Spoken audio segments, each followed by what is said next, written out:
There we go. I want to do a time.is sync with Joe Biden. Why? You want to do a time.is sync with Joe Biden? Why? I think it'd be really fun. Are you determined to make sure that this clap stays in the episode? What do you... Why but Joe Biden? Honestly, kind of just to see if he would do it. Do you think he would forget? I think clap? the reaction time wouldn't be there. The question arises is this would be like medicated or unmedicated Joe Biden? That's part of the fun. Part of the dice roll? Oh, is not knowing? The not knowing. I see. I think I understand now. Yeah. Alright. I am... Then he'd be like, yeah, I met Ultraman. And then it'd be like one or two. This is a very different context, depending on the answer. I need to find the fucking Blue Sky post right now. I need to find it. There's someone posting from a notes app. Here we go. Joe Biden, if he was a warlord in Three Kingdoms era China. Listen here, back in Zhuo County, we had this 2-story tree we called Two-Story Mulberry, and eminent fortune tellers would come and tell. Abruptly remembers an old poem. On and on the great river rolls, racing east, looks around and blinks. And we also had this one bureaucrat in Zhuo County of little virtue. Donald Trump, if he was a warlord in Three Kingdoms era China.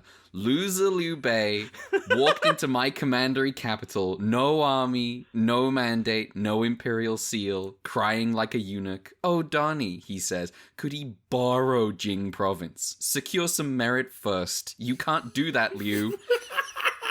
Fuck. We always loved Sun Jian, didn't we, folks? Oh my god. Oh my god. You can find this Blue Sky post posted by Dizzy Lion, .busky.social. 2-story mulberry.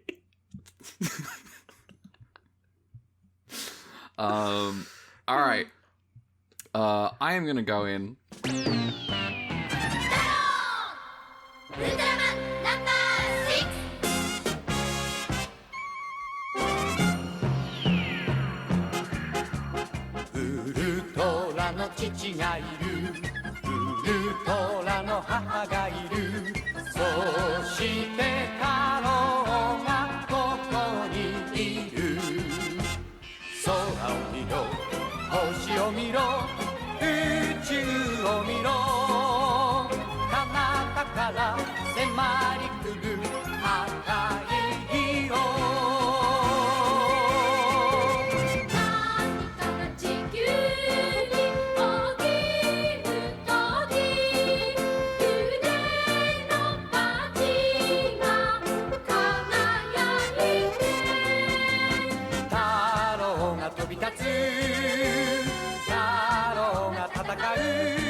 Hello, you are listening to Ultra Q episode 84. My name is Red. I'm joined by Mel.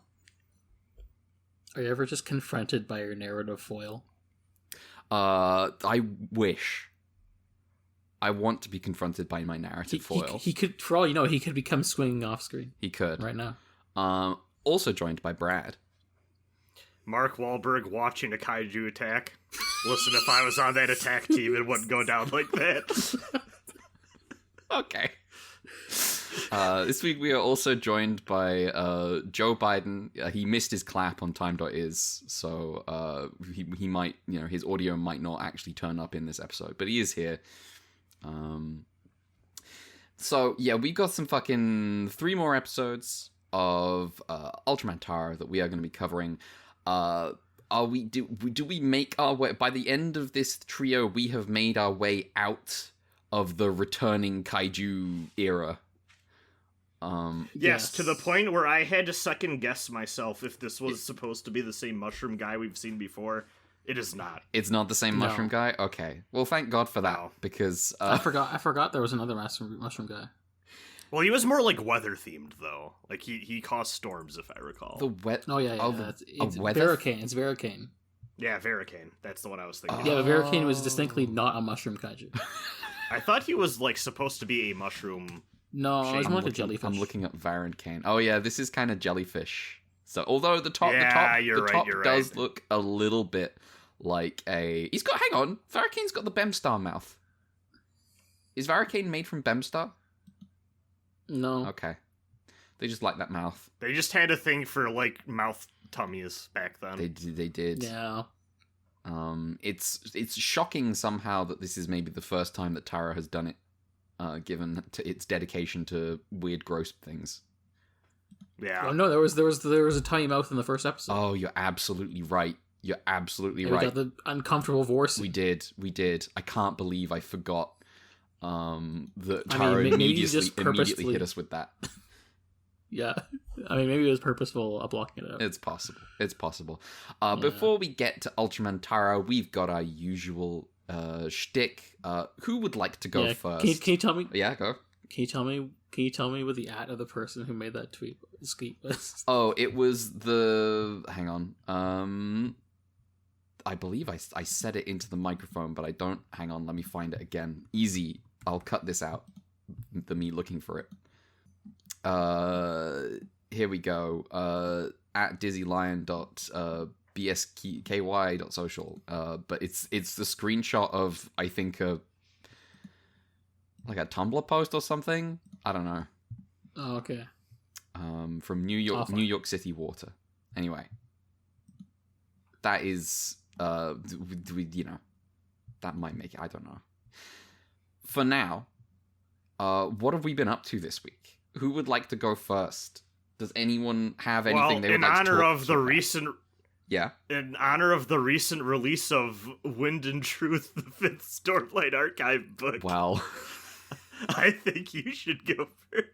That's so true. Brandon Sanderson has released a new novel. It's called Wind and Truth. So last week... Okay, hold on. Actually, before you get into that, do you know about the title thing with that series? No. Okay, so there's a thing in that book series about, like, words that are, like, I don't know, like, symmetrical words or whatever, where it's... Palindromes? Palindromes, basically. Wind I forgot and if Truth that was is not a proper word for palindrome. that. No, but if you abbreviate all of the titles in the first 5 Stormlight books, they were making a palindrome. Oh my fucking god. But then he couldn't justify getting a K in there. So it's supposed to be Knights of Wind and Truth, but he's like, that title's stupid. We're just doing Wind and Truth. I see. So hang on, let me look at what the fucking Stormlight Archive... Stormlight Archive. I'm going to the Wikipedia page for Stormlight Archive as we speak. Because it's WOK WOROROW. Oh. So he needed... Okay. I see. So, I thought he said this was going to be 10 books. It is, but, like, the first 5 is, like, Series 1, the second 5 is Series 2. Huh? He's just finished the 5th one. Yeah. Brandon! Now he's got to do the second one. I guess there's a time skip or something. Brandon, your books don't have to be this long. I'm going to tell you, bro, your books don't actually have to be this long. But maybe maybe the Stormlight ones do. I don't know. I haven't read them. See, here's the thing, is that's the one I read, and I was like, damn, this is pretty good. And every time I've tried to read his other ones, I've been like, okay, I'll get back to this later. So last week, I got quite heated about Well of Ascension, the second book in the Mistborn trilogy that I was like part 1. I was at the end of part 1. I'd maybe read a couple of chapters of part 2. Of like 6 parts. These books are chunky. But I was heated. I was like getting mad. I was ready to cut Brandon Sanderson out of my life. This week, I have finished Well of Ascension. Me and Brandon, we're gonna be okay, right? It's not gonna be smooth sailing. We're gonna, we're not gonna see eye to eye. We're gonna come to blows over some things sometimes, but at the end of the day, me and him, we can make it work. What turned you around? I'm so curious. But here's the thing. It's hard to tell because I mostly have negative things to say about the book. But it's a mixed bag. I basically had a good time. Like, even through all the stupid shit, I had a good time. So this is like 3 stars. Final Empire, 2. So this is 3. So, like, we keep going. When I read Way of Kings, that'll be 5 stars. That's how that's gonna work. If I was reading this with my eyes and not my ears, I think I would like it. I think my rating would be lower, but it is what it is. His prose is very bare bones. So yeah, I suppose I should pick up from where I was last week, which was I have to address spoilers for Mistborn Book 1 and most kind of spoilers for Mistborn Book 2 as well. I'm sorry about this, but I have to address the premise of Elend Venture, King of Luthadel. No, he isn't. I know. This book is built on the premise that Elend became king at the end of Book 1 somehow. It is unclear how this could possibly have happened, but even forgetting that it seems impossible, it then ties into a couple of ideas that keep cropping up in the book that me and Brandon, we just don't agree on, right? So in Mistborn, there is a clear caste system between the nobles and the Scar, with that's SKAA. Before you think finally the Scar kids have been oppressed, we've got the working class and the nobles, and there's the Scar rebel against the Lord Ruler, who is like the God King, the God Emperor of the Final Empire, the Sliver of Infinity, and they kill him. He dies. He's done. And he was Lord Genome from Gurren Lagann. I kind of figured he was Lord Genome from Gurren Lagann, like from the moment I started reading the book, because it was obvious he was Lord Genome from Gurren Lagann. Because I've seen, like I said about the first but this is you could just write anime and people wouldn't notice. Brandon Sanderson's still just writing anime. Book 2 is a Macross time skip. It's a Gurren Lagann time skip. We are dealing with the ruling the city in the wake of the fall of the evil overlord or lord, whatever. We're like picking up the pieces of where we were last time. And we are now dealing with, Brandon has raised the idea of anti-nobility prejudice. Which is, it's funny because like I understand like Brandon Sanderson. Okay, things no one ever had to tell me about Brandon Sanderson. Like I could tell. No one had to tell me Brandon Sanderson was a Mormon. When you seriously take like Christian religion very seriously, I can understand an author like that being like, violence is wrong. I don't like violence. I don't like killing people is bad. Like I can when you take that seriously as like killing people stains your soul, I'm like, go for it. Like go, you can write. I simply disagree, but that's fine. There is a even funnier version of this in this book, which is there's a character called Doxon who was involved in the original revolution, and his position is that the Scar should not have let a nobleman take charge of the city after they freed themselves. There should not have been. Elend Venture, King of Luthadel, should not be a thing. Elend Venture, heir to the biggest noble house in the Final Empire. He should not be king because he's noble. That's why he shouldn't be king. And this position is treated as prejudice against the nobility, and I'm like, this is the funniest. That is truly hilarious. I don't know what you think the nobility are. This is not this is not like a cultural difference. This is like there's an actual which is weird because Brandon Sanderson does understand a lot of like the like real dynamics here. It's just he's also a loser. There's a lot in this book about like, oh, why won't the nobility and the working class work together? Oh, in particular, there's one note I have to bring up. So they have a common enemy, right? They used to have a common enemy in the Lord Ruler. That's why the nobility and the Scar had to work together to create a new thing. But now they've got a new common enemy: the slimy, evil, nasty, greedy, scheming middle class. Oh no! Have emerged the merchants, and they look at other Scar and they're like, ugh, people who make things.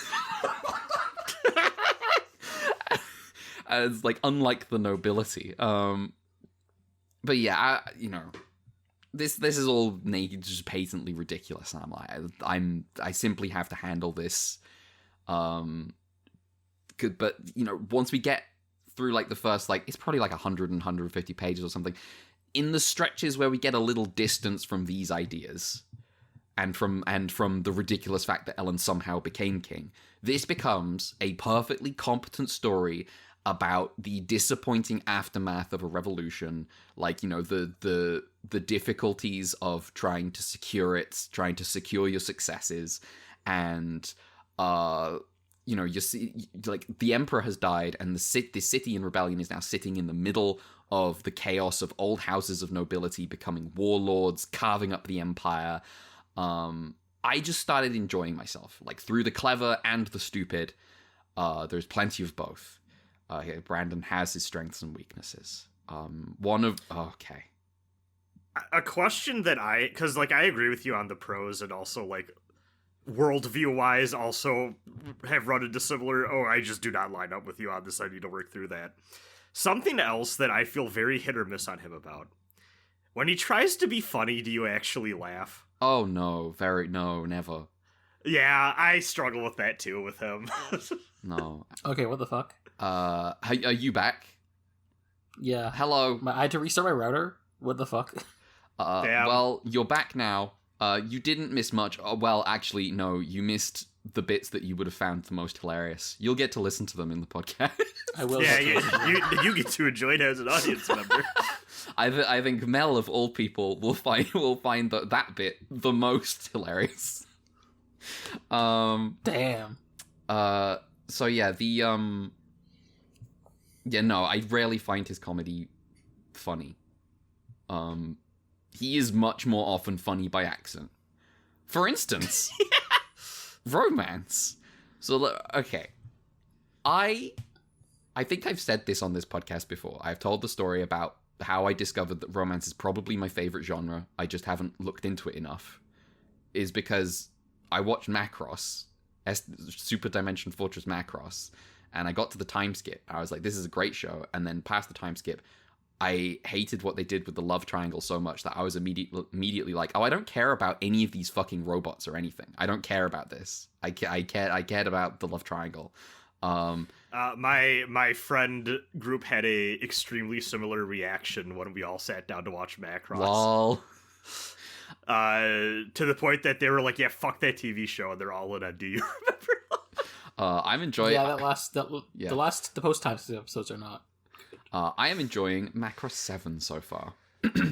Oh. Yeah. Watching that 2 episodes a week. It's a good time. The Gamlin... Okay. Mel, you have seen Macross 7. I do. I have. Gamlin good, right? Yes. Excellent. He yeah. Whatever holdups you have with him so far, he gets better. No. I have no holdups. I'm like, I love this guy.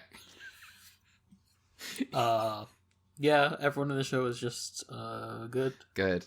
How is Max Genius doing? He's so divorced. Never met a more divorced man. So funny. Yeah. Comparing SDF to 7. It's good. It's good. Anyway, speaking of romance, marriage, divorce, etc. So yeah. So I should usually be like, when there's romance at the thing, I just kind of prioritize this. This has been true for years and years and years. Mistborn, I don't care. That's difficult to do. I don't care about Vin and Elend at all.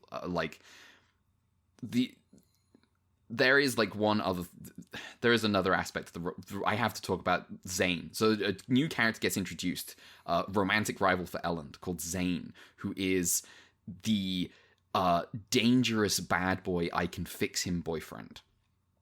Zane is such a fucking on-the-nose name for a character like that. And here's the thing. He's not... Brandon doesn't know sexy, so, No, not at all. So, he can't... This is why he dropped Warbreaker. He can't do Zane. And worse than that, he's trying to make a point about Zanes. About the Zanes of the world. Sorry if your name is Zane. Oh, no! Brandon wants them... He's because you get to, the big confrontation with Zane at the end where, Vin rejects him and he doesn't accept her rejection. And he keeps repeating over and over again as he, tries to kill her. He's like, you were supposed to fix me. And I'm like, okay, Brandon, I get your fucking point. I would much prefer if you just played this straight and were good at it. But, he's like, oh, girls beware of the danger of the dangerous bad boys in life. And I was like, you're writing a fantasy book. Shut up. Okay.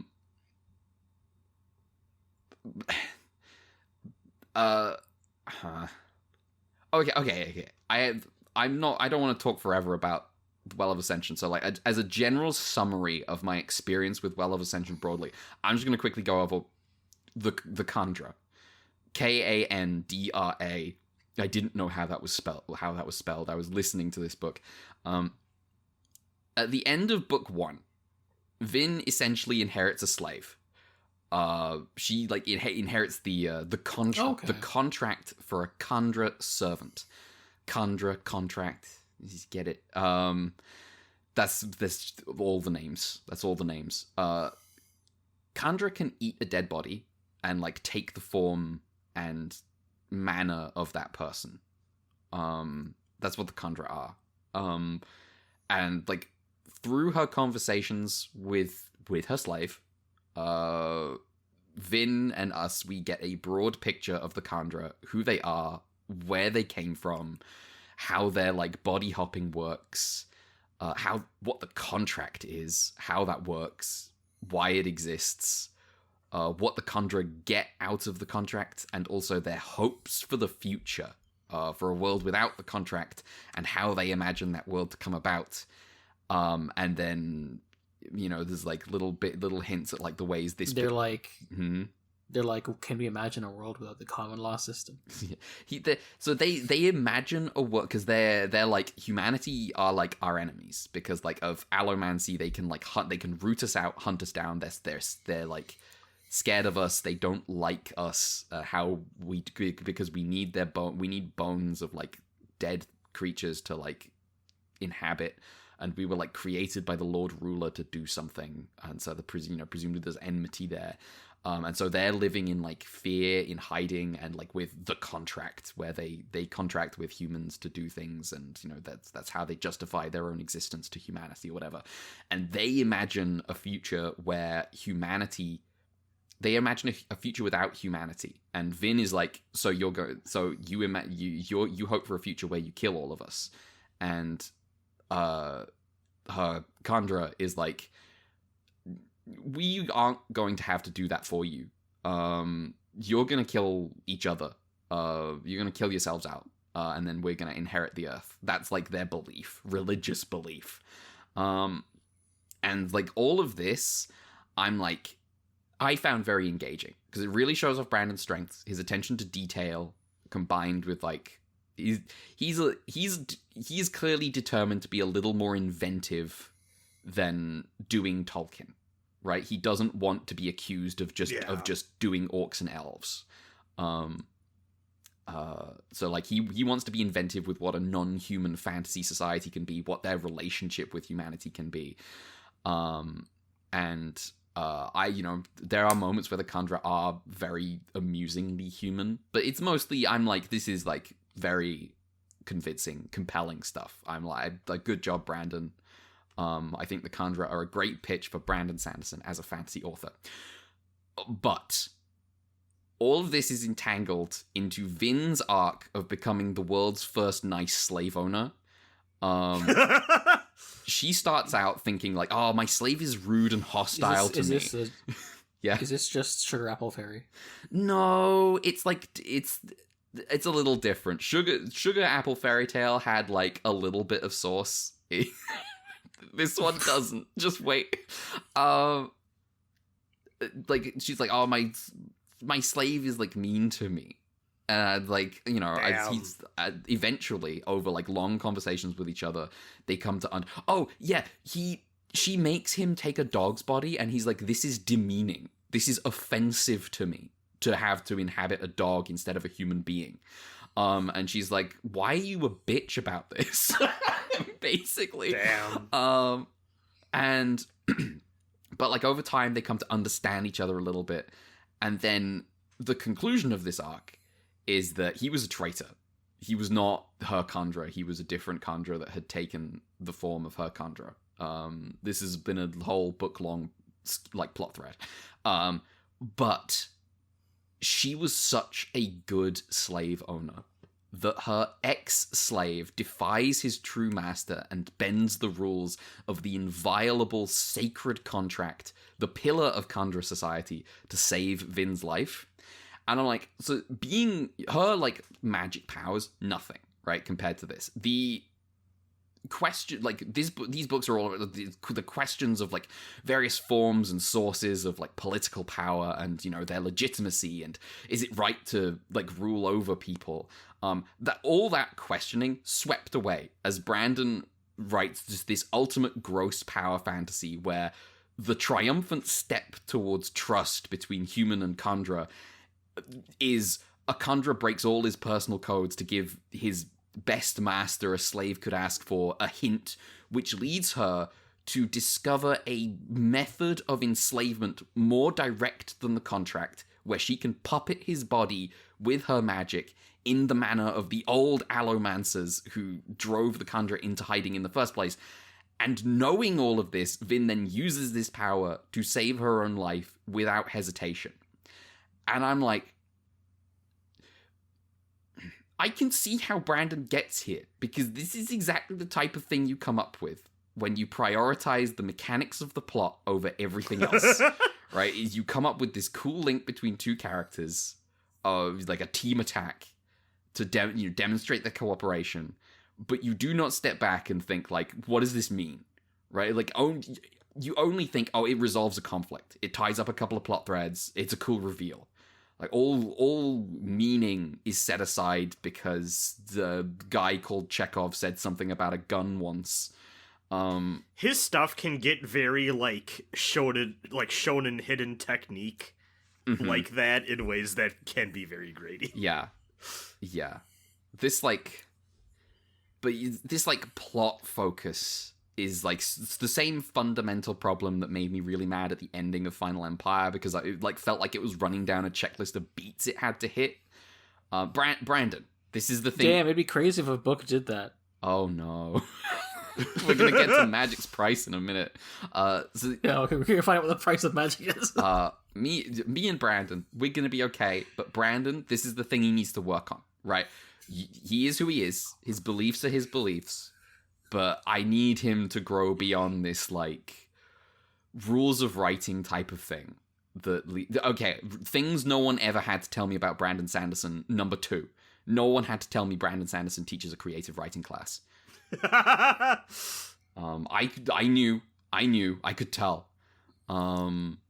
It's so yeah, Well of Ascension. Yeah, and some people learn game design from YouTube videos. True.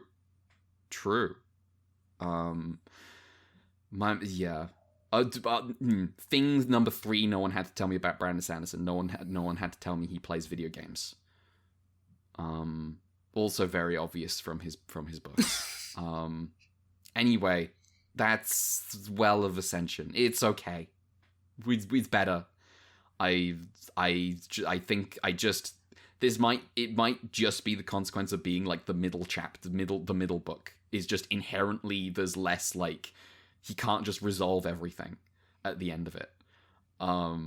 So, we'll see how I feel about the Hero of Ages. I have read the first 2 chapters. I'm a little disappointed that there has been zero question of whether it is, for all the questioning of whether it's right to like rule other people. There is never ever a single question about whether it's right to like mentally enslave the Koloss, which are this blue-skinned species of people who are like super soldiers. Which, now that I think about it, did he get that from Rogue Trooper? I don't know. This is 2000 AD stuff. Don't worry about it. Yeah, I'm done talking about Brandon. It is what it is. Yeah. I feel like we should segue from fantasy book to fantasy book. Yeah, you finished a trilogy. Yeah, I finished a trilogy. And you loved it, it sounds like. Isn't it interesting to enjoy 2 books of a trilogy, and then get to the third one where it simultaneously feels like she tried to do 2 books, and also it's like she remembered, oh yeah, this is a prequel to another series of books, and they have to get to a destination. Oh no. Uh-oh. So let me tell you what the price of magic is. Steep? Is it steep? Yeah. Where do I even begin? I'll probably end up spoiling some of it, so my bad. The podcast for Shell by Genre is pretty good, though. So first of all, pacing. Mm-hmm. The first third of the novel is spent kind of not a lot happens, and it's mostly a bunch of hijinks as they introduce a new love interest for the protagonist Vaniel, who's had a tragic lost first love and never loved again, and part of book 2 was him getting over it. And then they're like, here's a new guy, and this romance is supposed to feel very real, and I'm definitely bought into it, except I'm not. Damn. Because it's like, new guy, not really a person. It just like doesn't work. Also heavily undermined by them going, oh, it's magic soulmate reincarnation bullshit. Oh. And also the fact that this character in question is also like less than half his age, which is made worse when in the previous books a point is made of him being very upset about people assuming he's into people a lot younger than him. Oh. Because, homophobia, stereotypes. I see. Then you have all the plot happens in the second half, and it feels kind of rushed, and a lot of weird things happen where it just feels like the characters don't it feels like things, and so a lot of times in the earlier books it felt like things need to happen because they need to happen, but didn't feel like intrusive in a way. It just felt like, oh yeah, we're just, sometimes that's what you do in the genre. It doesn't feel like it goes against the narrative and what really matters. You got good character stuff going on, but this one just feels like, oh, there's a destination we need to go to. We are desperately inventing plot to get there. Yeah, inventing plot. The road, the track is being made in front of the train. Wallace and Gromit style. Yes, damn. As we head towards, like, how do we get to the world state of the trilogies of the books before this one, where it's like, damn, you said,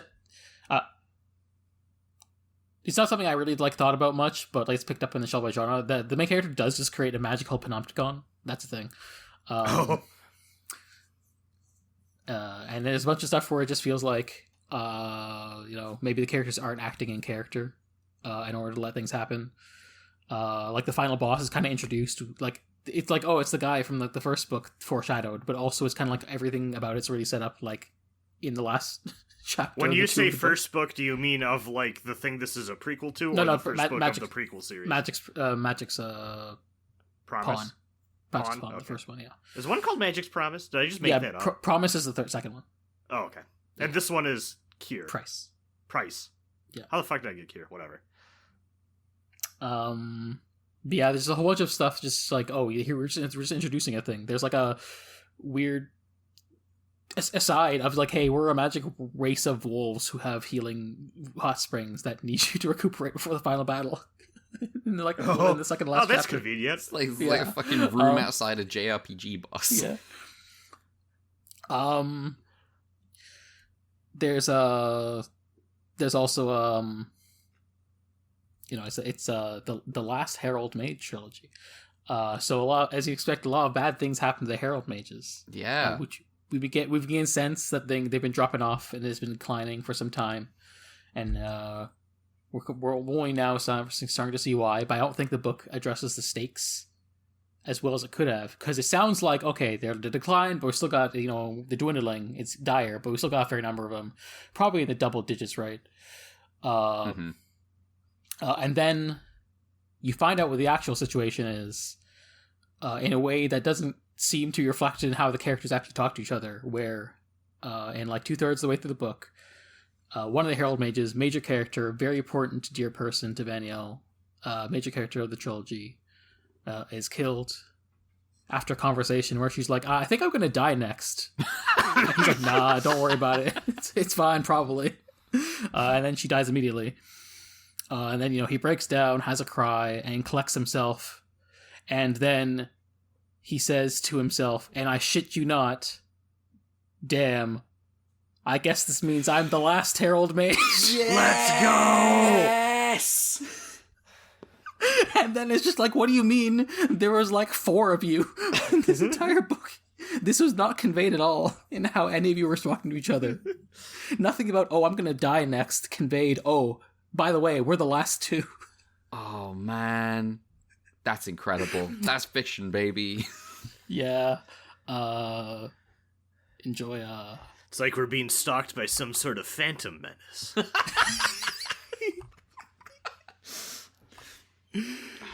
What? No, what? Which? Perhaps it's this cloaked figure with a double-headed lightsaber, or perhaps it's the sneaky guy in the background. Yeah, enjoy this shot by genre clip, by the way. Let me find this. Oh yes, I think I have heard this. Yes, yes. Oh man. Also. Mm-hmm. Also, a lot of there's one chapter in particular where, like, out of character protagonist is going off to like confront the final boss for revenge reasons, and then gets like things happen where he's like captured and depowered by like the bandits who are under the final boss's thumb. And this chapter kind of made me lose a lot of goodwill towards the writer, because it's just kind of out of nowhere, really out of pocket, gratuitous sexual violence perpetrated against the protagonist. Oh. In a way that feels like unearned. It feels like shock value. And my first thought when thinking is like, she would not have done this if the protagonist was a straight man. Yes. And I feel like Michael and Shell by Jonah also said the immediate same thing, and I was like, oh yeah. It just feels like, because the protagonist is gay, she put him through this as like, this is the thing you do. Mm-hmm.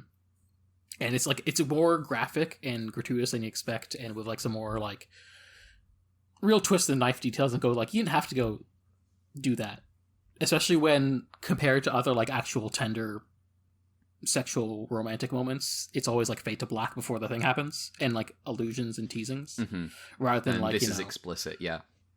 Yes, it's just like, you're just like, you're not like obviously it's not like erotica graphic, but it's like a really explicit, like, and it's really fucked up, and it just like really turned me off, especially because everything else is just like, what are you doing here? This is a mess.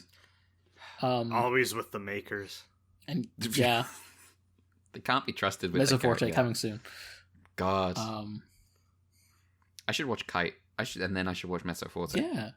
Yeah. So should we. Yeah, we should watch Mesoforte.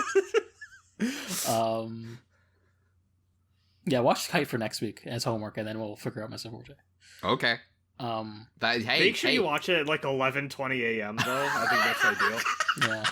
Yeah. Should I do it with a coffee or with a cup of tea? Your choice. Some apple juice. Apple juice. All right. Thank you. Yeah. Yeah. What was the last thing? Yeah. It just. Yeah. I don't know what they were doing. Introducing new love interest that didn't land. All the like trying to contort everything to fit into a certain status quo, regardless of how he got there. The fact that things happen that feel like they need at least 2 books to cook up, especially because like a lot of the conflict of the second book is like, here's a character that doesn't actually matter at the end of the grand scheme of things. Like, I guess it was useful for helping the protagonist overcome his trauma, but didn't actually advance anything in terms of like, you could have set this up for this book, I guess. It just I still like the first and second book a bunch, but this really just feels like, what were they thinking? What was she thinking? I've heard as well that she also maybe like in some of her earlier books also does the oh no, sexual violence to show evilness when there's a female protagonist as well, which is not great. But I've also heard that she stops after a while, but also that's around the time she starts using more straight male protagonists. So, well, I don't know. I don't know. There's like stuff in the setting that makes me curious because it's like it's always hinting at a larger world, or like there's like teases of things because it's like a it's there's so much. It's like one of those big franchises, kind of book series with multiple like arcs and series across different timelines. So like every like I guess like entry / series you'll give you like, oh, here's like a direction you can go in other directions. I guess the Discworld is similar, but like less issues. I should go back to reading Discworld. But yeah, it feels bad because I was like really so high on the first 2 books that it's felt like,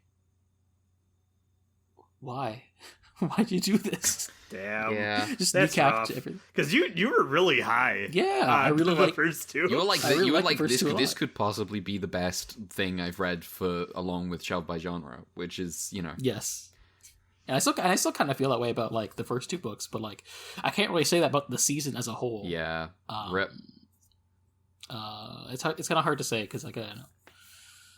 I feel like I don't care for a whole bunch of like the Earthsea books, but also when I got to like the sexual violence scene, it reminded me of Tahanu a bit because Tahanu does grapple with a bit like the seriousness of misogyny and like the oppression women face, but it feels like a lot more tasteful. Like for one thing, you don't actually get to. There's allusions. There's like explicit references to sexual violence, but you don't actually show it. And yeah. I'm on my way to Tahanu. I am looking forward to it a lot. I love the idea of getting like a later Le Guin's like reflections on Earthsea. Yeah. And it, it's interesting, especially Tahanu's like I think contemporaneous with this book too, which is interesting. So when was this book written? So I got conflicting information. It's like around like 89 to 90, 91 kind of thing. Okay. She wrote them. She did read them pretty quick. Published 1989 to 1990. Maybe all within the span of 12 to 18 months, maybe. Okay. Yeah. Which maybe explains some things. Yeah. It is also mentioned that apparently, they just offhandedly mentioned there towards the end of the Shelved by Genre episode that this season had an administrative impact on the U.S. library system. Oh, okay. Okay. So I saw your post about this. What does this mean? What kind of impact? It's because it had a sudden increased demand for a books trilogy that was out of print. Oh. That they didn't necessarily have in circulation. That's funny. Yeah. That's funny. Wow. You gotta be careful with that kind of power. Yeah. Yeah, I should get a library card for my local library. Yeah. Having fun isn't hard. With the library, I saw that again when I was spending time with my nephews this holiday season. And I was like, damn, they're still airing this shit. That's amazing. I mean, it ended, but they probably do reruns. Oh, absolutely. What's weird? Seeing episodes of Arthur where they're using tablets. Yeah, that's wrong. Weird. That's wrong. Turn the show off. And they're Muffy's talking about her YouTube channel. Yeah, when it's like cartoons where the characters are ageless have a certain runtime, and then I think you should shut them off. I think you should stop them because you're not. They're not the same people anymore. You're not in the same voice, world. Don't worry about it. Yeah, Detective Conan. Oh god, Detective Conan. I need to get back to fucking season 4. Detective Conan holding a tablet. Imagine that. Imagine it, Mel. I'm sure it has happened in recent seasons. Yeah. Modern Ed, Edd and Eddy episodes where they're doing crypto rug pulls to get jawbreakers, though. They'd go so hard. Ed, Edd and Eddy's been off the air for years, though. That's why I'm confused. Oh, like a modern reboot is what I'm saying. Sorry. I also thought about TikTok. Toho girl meme, and then he's still pretty new, right? Old cartoons are like cow and chicken. Yeah. Well, rip to Magic's price. Yeah. That sucks. Yeah. The title drop was funny, though. I'm the last Herald Mage now. Oh no, in paying Magic's price, I've become the last Herald Mage. Yeah, hold on. Is something happening? No, I'm just grabbing the actual screenshot from the text. Okay. Oh gods, I'm not just the only Herald Mage they have left here. I'm the very last Herald Mage. There aren't any more but me. There aren't any more but me. Why would you include that? As dumb as it is, you don't really need to hit it home with there aren't any more but me. Nah. It's good. I think it is funny the villain does literally just go in his speech before the final battle, just be like, we can rule together, you and we're not so different, you and I. Obviously with more words, but that is the speech given in a paragraph. I'm like, okay. There was a time when that was not overdone. There was a time, and it was probably the 80s. Yeah. I guess she's on the cutting edge, maybe. Yeah, the 80s into 90s fantasy has got to be a weird shift because they're so different. 80s and 90s fantasy arrives and it's suddenly books are doorstops and you can kill people with a book now. Robert Jordan, George R.R. Martin, Robin Hobb all arrive. I'm going to tell you right now, if I keep going the way I'm going, I'm going to have an opinion about which of those authors deserves all those words. I still need to fucking finish Rise of Endymion. That book is way too long for its own good. How fucking long is that? You know what's funny, Mel, is when you started foreshadowing you shit-talking Magic's price on your social medias, I really thought that was the book you were going to come talking about. And then you started and then you started posting more. I'm like, oh no, it's the other one. Okay.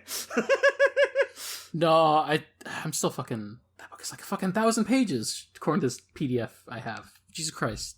Damn. I'll try and finish the audiobook by the end of this year, but also it's fucking... It's a lot of pages. Halfway through. It's a lot of pages.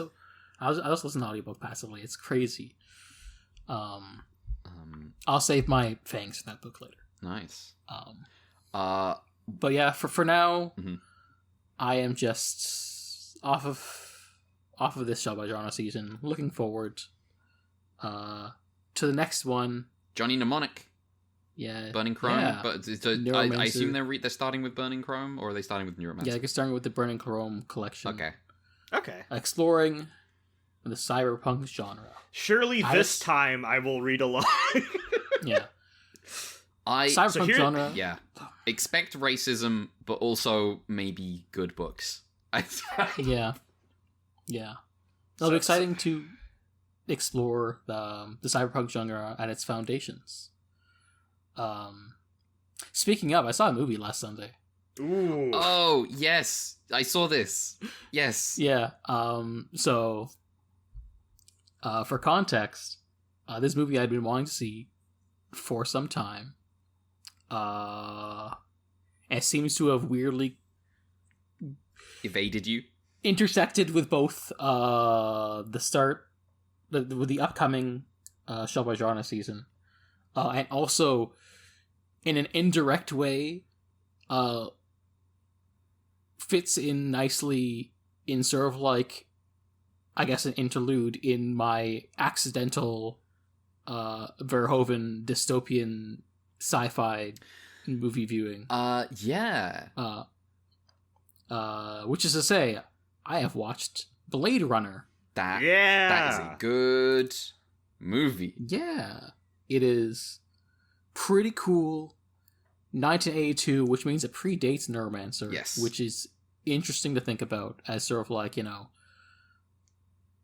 like, I think for the longest time I was like, oh yeah, Blade Runner, influential in the cyberpunk genre, really foundational, and then didn't realize until later how foundational, as in it technically predates Yes. the term cyberpunk. Mm-hmm. Yep.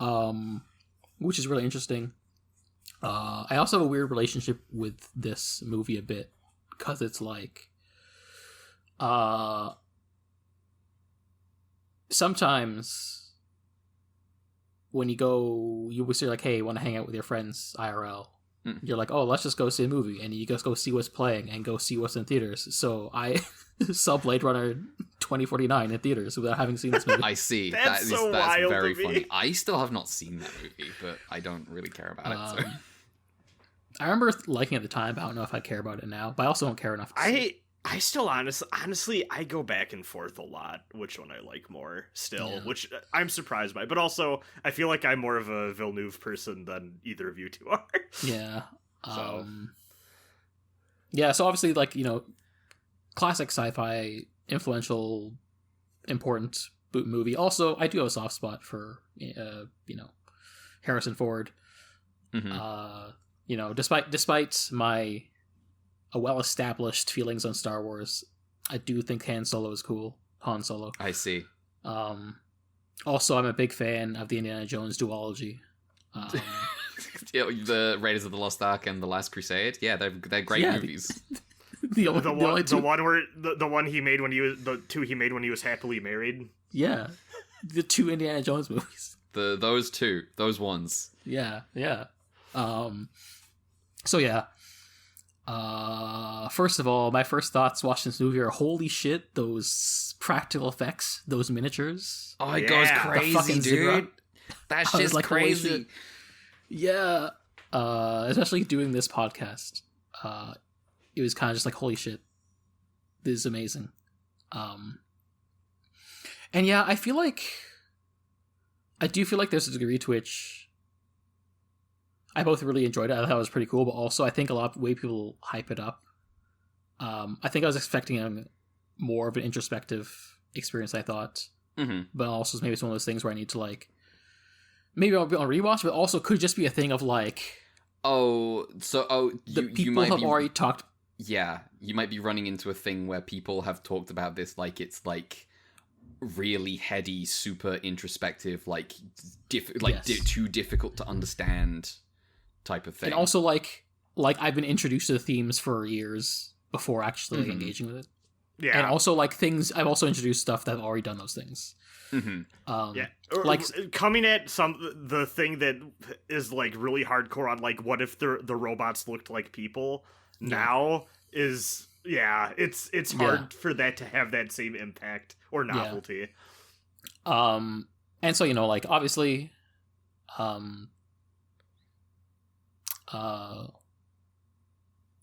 Tears in the Rain speech pretty fucking goes hard. The good shit. I feel like I've made it very well communicated on this podcast. I am not a guy who minds spoilers. Yeah. The one exception I can think of to this is when I threw on Blade Runner because I knew it was supposed to be a big, important nerd movie when I was 17 or whatever, right? And I had no fucking clue about the Tears in the Rain speech, and that just hit me, and I was just like, holy shit. I'm so happy I got to experience that raw. Yeah. Roy's great. Yeah. That last fight scene is really funny to me because in that entire sequence of Verhoeven is there's being associated with wolf noises and stuff like that. Mm-hmm. And last month for a Shell Vajrana bonus-ode, they watched the movie Lady Hawk, which is a movie where Verhoeven plays a guy who turns into a wolf. Released the same year. Do you mean Verhoeven? Fuck. Rutger Hauer. Rutger Hauer. Oh my god. I was so confused. I'm sorry. I was like, two Dutch guys. Wait, Verhoeven played Roy Batty? That's crazy. yeah. Rutger Hauer. Yeah, which that movie did damn me to every time I see Rutger Hauer and something like, wow, it's Roy Batty. Yeah. But yeah, it's funny. He went on to immediately play a Wolfman guy. Yeah. I also think about one. I think there, I was definitely poisoned by prior existing knowledge of the debate over whether Decker is a replicant or not.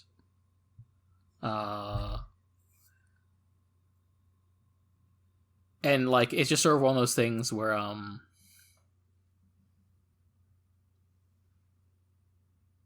I guess it's knowing that was a thing that was talked about, I feel like I was maybe looking for, and I didn't necessarily see it right away until maybe I reflected a bit more on the unicorn stuff. Mm-hmm. I watched the final cut, by the way, mm-hmm. just for reference. So is there? So I saw a couple of references to.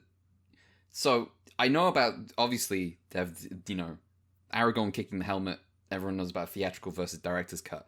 I was not aware of this final cut thing, which is different from the director's cut a little bit. Is that true? Yeah, apparently the director's cut, Ridley Scott, fan of Saladin, didn't actually have much involvement in it, and the final cut's the one where he actually got involved in it. Okay. Though apparently there's a lot of similarities. And they got Harrison Ford's son to act as a weird mocap double, where they digital effect. Yeah, they did some reshooting, which is weird for a movie. It's really weird. Huh. You don't notice it though, really. Yeah, I didn't notice all those things, but it did also just have me thinking about well, obviously people don't watch the theatrical cut because apparently there's really bad narration, and I saw some clips about it in the MMO mapping server because I'm stuck with the movie. There's one. Harrison Ford says the N-word with a really hard R in narration. I've heard that too. I don't remember that. That's wild. I think that's true. I think he says. I think I saw the line. The question is he says it in the context of yes, the cop saying the word skin job and being he says it with the affection of a cop in the blah blah blah kind of thing. The one I always think about is the clip where he's I'm eating sushi, cold fish. That's what my wife always used to call me. And I'm just what the fuck are they doing? Yeah. It just got me thinking because obviously the theatrical version wasn't with the vision, which is why the director's cut and stuff that remove that stuff were made. But also it does get me thinking about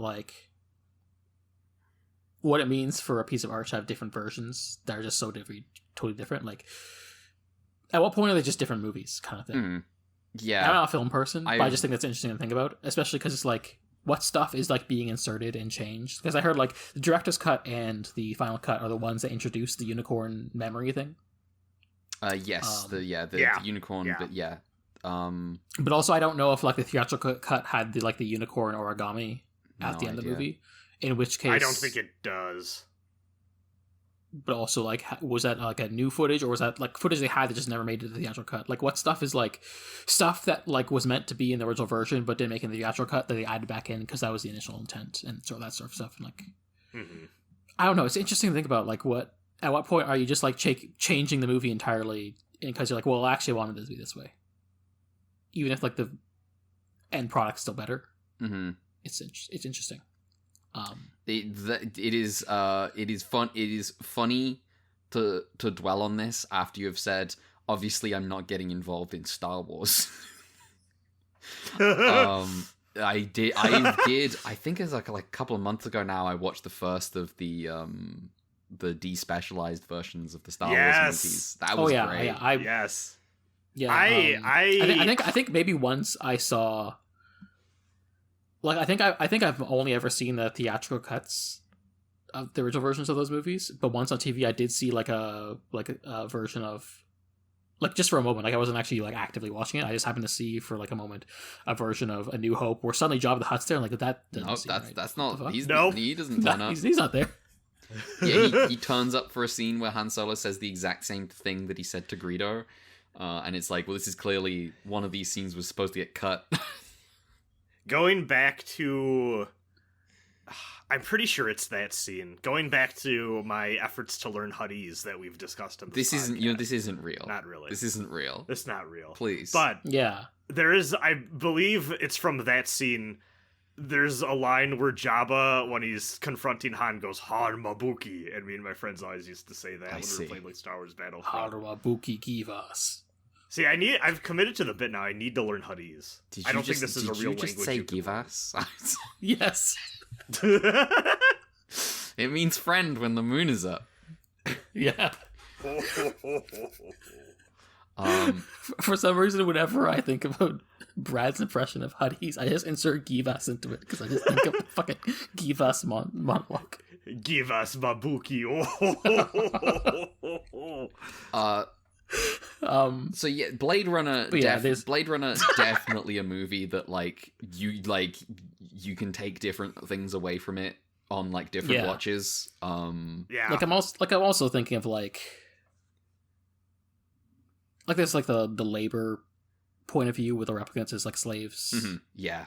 And like, you know, cyberpunk as a genre being a critique of capitalism, but also not, because it's like rooted in liberalism, doesn't actually offer an alternative. It's mostly just like a nihilist view of things, which is a thing to think about. Which is I'm curious to see how that turns out in I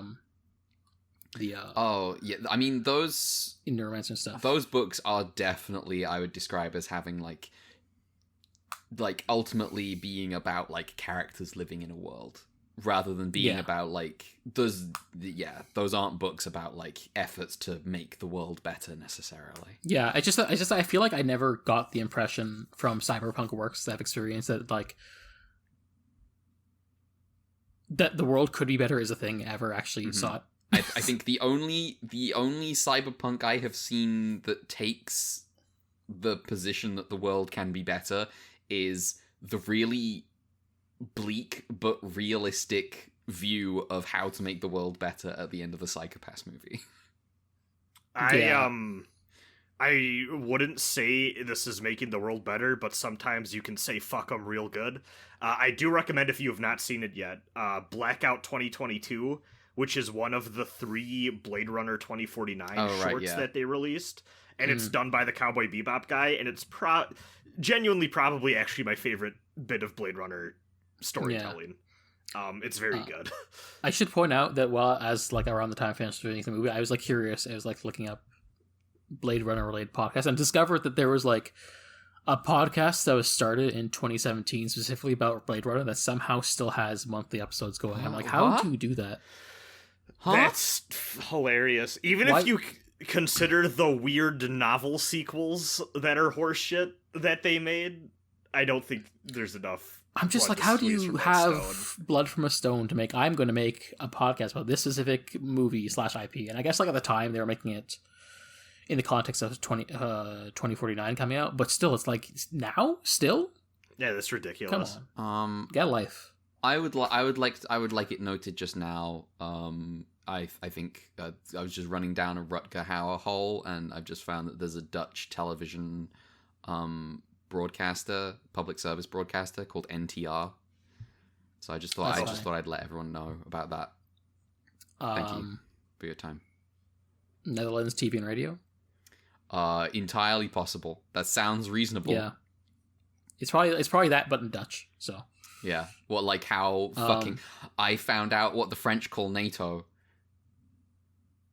They call it OTAN. That's real. That's funny. That's real. This happened to my buddy Otan. Shut the fuck up. Yeah. I definitely think, like, the labor angle of it is interesting, like, especially when you look at, like, the actions of the replicants. Where it doesn't necessarily seem like they have, like, a particular, like, political program, but they are trying to go something. And I feel like there's a nice friction between sort of, like, you have, like, the genetics guy who's, like, they get manipulate into taking them to see, the inventor of the replicants, Jade Curtis, the Tyrell Corporation. And it's great because it also works on the level of, like, it's framed as though this man is meeting God, and God's like, I can't do much for you, bro. Yeah, and then he kills him. Yeah. I kind of, like, covered my eyes because it was a pretty gross scene. But also just, like, this sort of weird conflicting feelings, because, like, the... it's a movie from the 80s, but it does feel like the character in question does seem, even though he's, like, a genetic genius, does seem to be, like, a kind of slow Forrest Gump vibes. Okay. Not talking about the CEO guy, but talking about the other guy. Mm-hmm. And it does feel like, oh, you're, the really brooding, evil, tough, strong replicants are preying on this weak person, but also... one, he's, like, a part of the cog in the machine, where he's like, oh, he's, like, the guy who helps make them genetically. Mm-hmm. But also he's got, like, little, like, servants or quote unquote friends who are, like, weird kind of freakish looking guys he made, who's like a clown guy or a bear guy. It's like, this is kind of fucked up. This guy doesn't seem like he's like a childlike innocence, but belies kind of like a banal evil that he's not even aware of, I think. Mm-hmm. No, I think that kind of, like, complicates the sort of thing where, like, he gets taken out off screen by Rutger Hauer's character. Mm-hmm. I think that's interesting. I always like the scene where they meet up with Shu, and it's just, like, this guy working in this, like, cold refrigerated facility, like, growing eyes. Yeah. And, like, you can tell when he meets them, he's like, oh, he's never actually met a replicant, it feels like. It's like the alienation of labor, kind of thing, but like he's just in some back room, and he's like, "Oh, so this is like the end result of what I do." Like, yeah, and they leave him to freeze. But don't like the scene where, like, Harrison Ford goes real misogyny on the girl and forces himself on her. That romance is awful. Yeah, it's really uncomfortable because he's, like, first forces it and then basically, like, pressures her to say yes until she says yes. Yeah. And it's like, geez, this is not good. I guess that's the noir. That and the first Rocky are the two movies I always think of where I'm like, wow, consent has come a long way in the public consciousness. Yeah. But yeah, all in all, pretty cool movie. Would be cool to see it again. Foundational for a reason. Also, as alluded to before, weirdly good move to watch before getting to the next movie on maybe the last one on my Verhoeven sci-fi trip, because the next one's Total Recall, which is also adapted from Philip K. Dick's story. Let's go! So that's, like, a funny coincidence. Total Recall. There's, like, a TV series that was, like... Oh, yeah, I remember looking this up. Total Recall 2070. Yeah, Total Recall 2070, except it's more like a Blade Runner-inspired story. Yeah. Which is funny. Yeah. It's very silly. Also, shoutouts to that brief period of time where Ridley Scott was like, yeah, Blade Runner and Alien are definitely in the same universe, and that's just seemingly been dropped completely. Speaking of movies that people say just happen to be in the same universe of Blade Runner for no reason. Mm-hmm. So also when looking at Blade Runner stuff, I saw that one of the co-writers of Blade Runner wrote a script in the 80s that was kept on ice for a decade, And when the movie came out in the 1998, he kind of said, "Oh yeah, this is meant to be a sidequel to Blade Runner." And then a bunch of people on staff were like, "Yeah, that's definitely true." And then now they're like, "Well, no, that was never true." Okay. So I watched a 1998 movie called Soldier, starring, fuck. Actually, I feel embarrassed that now I'm blanking on the guy's name. Kurt Russell? Yes. I have never even heard of this. I didn't What hear is about this movie until last year. No, not last year, last week. And you know what? It's not Wait, much. it's a Paul W.S. Anderson movie? I guess so. No. Okay. No, it's lying to you. And it's like, this is just a movie about like a super soldier who like, because they're doing a super soldier program, and he gets like incapacitated by the new super genetic soldiers who are kind of dumber and less human, like because they have no soul. They have no soul. Basically. Okay. But they are a soldier. Like basically they're just like they're literally just they're like soldiers as machines, basically. Genetically modified to only be killing machines. Are they blue? No. Damn. And then he gets avoided. he gets dumped off on like a junkyard planet, and ends up meeting like a community of people there who are all kind of wary of him because he's like a soldier, and he's also like he's been raised in the military since birth, so he doesn't know how to interact with people, and he has to like open up to people while still being like really planet. Continue. while being socially awkward the entire time, and having to like overcome just like his programming in a way. And then the last half of the movie is basically like, oh, the army's coming out and they're just gonna kill all these people for no reason. And so he's gonna be one-on-one army, kill them all, and save the day. Damn. And you know, it's not much to write home about. It's nothing exceptional. It's just like a kind of, it's 90 minutes. It's low budget, and it kind of feels like the energy is earnest Starship Troopers in a way. Nice. It feels kind of goofy, but it's still kind of entertaining. And you know, there's like it's a neat through line of just like Kurt Russell's character who doesn't know how to emote beyond "Sir, yes, sir, I am following orders, sir." And he refers to like everyone, including like the young woman the mom there who he has a bond with as sir. Oh my god. He doesn't know how to talk. He spends most of the movie very quiet because he doesn't know how to actually talk to people. This is so good. This is very my reference point for this is Gargantia, the anime that Urobuchi wrote 2 episodes for and like a vague outline and then left them to their own devices. I'm gonna put a pin on that. Oh, okay. For my final thing, that's also gonna be short. But yeah, it's just like it was kind of fun, quick movie. Nothing really wrote home about. Though apparently, this movie does have a lot of just Easter eggs to Blade Runner thrown into it. Like there's one of like the ships in Blade Runner is just like a scene in like the set of like the junkyard. And also like as part of like when they show on the screen like his list of battles he served in. They say, the main character Todd served in the Shoulder of Orion battle, something like that. Okay, well, it's like it's and it's just gonna like, you know, you can read the Wikipedia article to see how conflicting information there is on they meant to versus didn't mean to this to be in the universe of Blade Runner despite it not actually having the rights to it, kind of thing. Which is it's just kind of funny. It's charming. And my final thing, I finished a 12-episode magic horror anime. Which one? Called Girl in the Twilight. I don't know anything about this. Yeah, so this, let me go find it. Fall 2018. Apparently it had a tie-in free mobile game that lasted 4 months. Oh god, immediate Persona 5 collaboration. Yeah. Damn. Right away. Notably, I guess, for Wikipedia, Kotaro Ushikoshi wrote this series' original concept. Oh.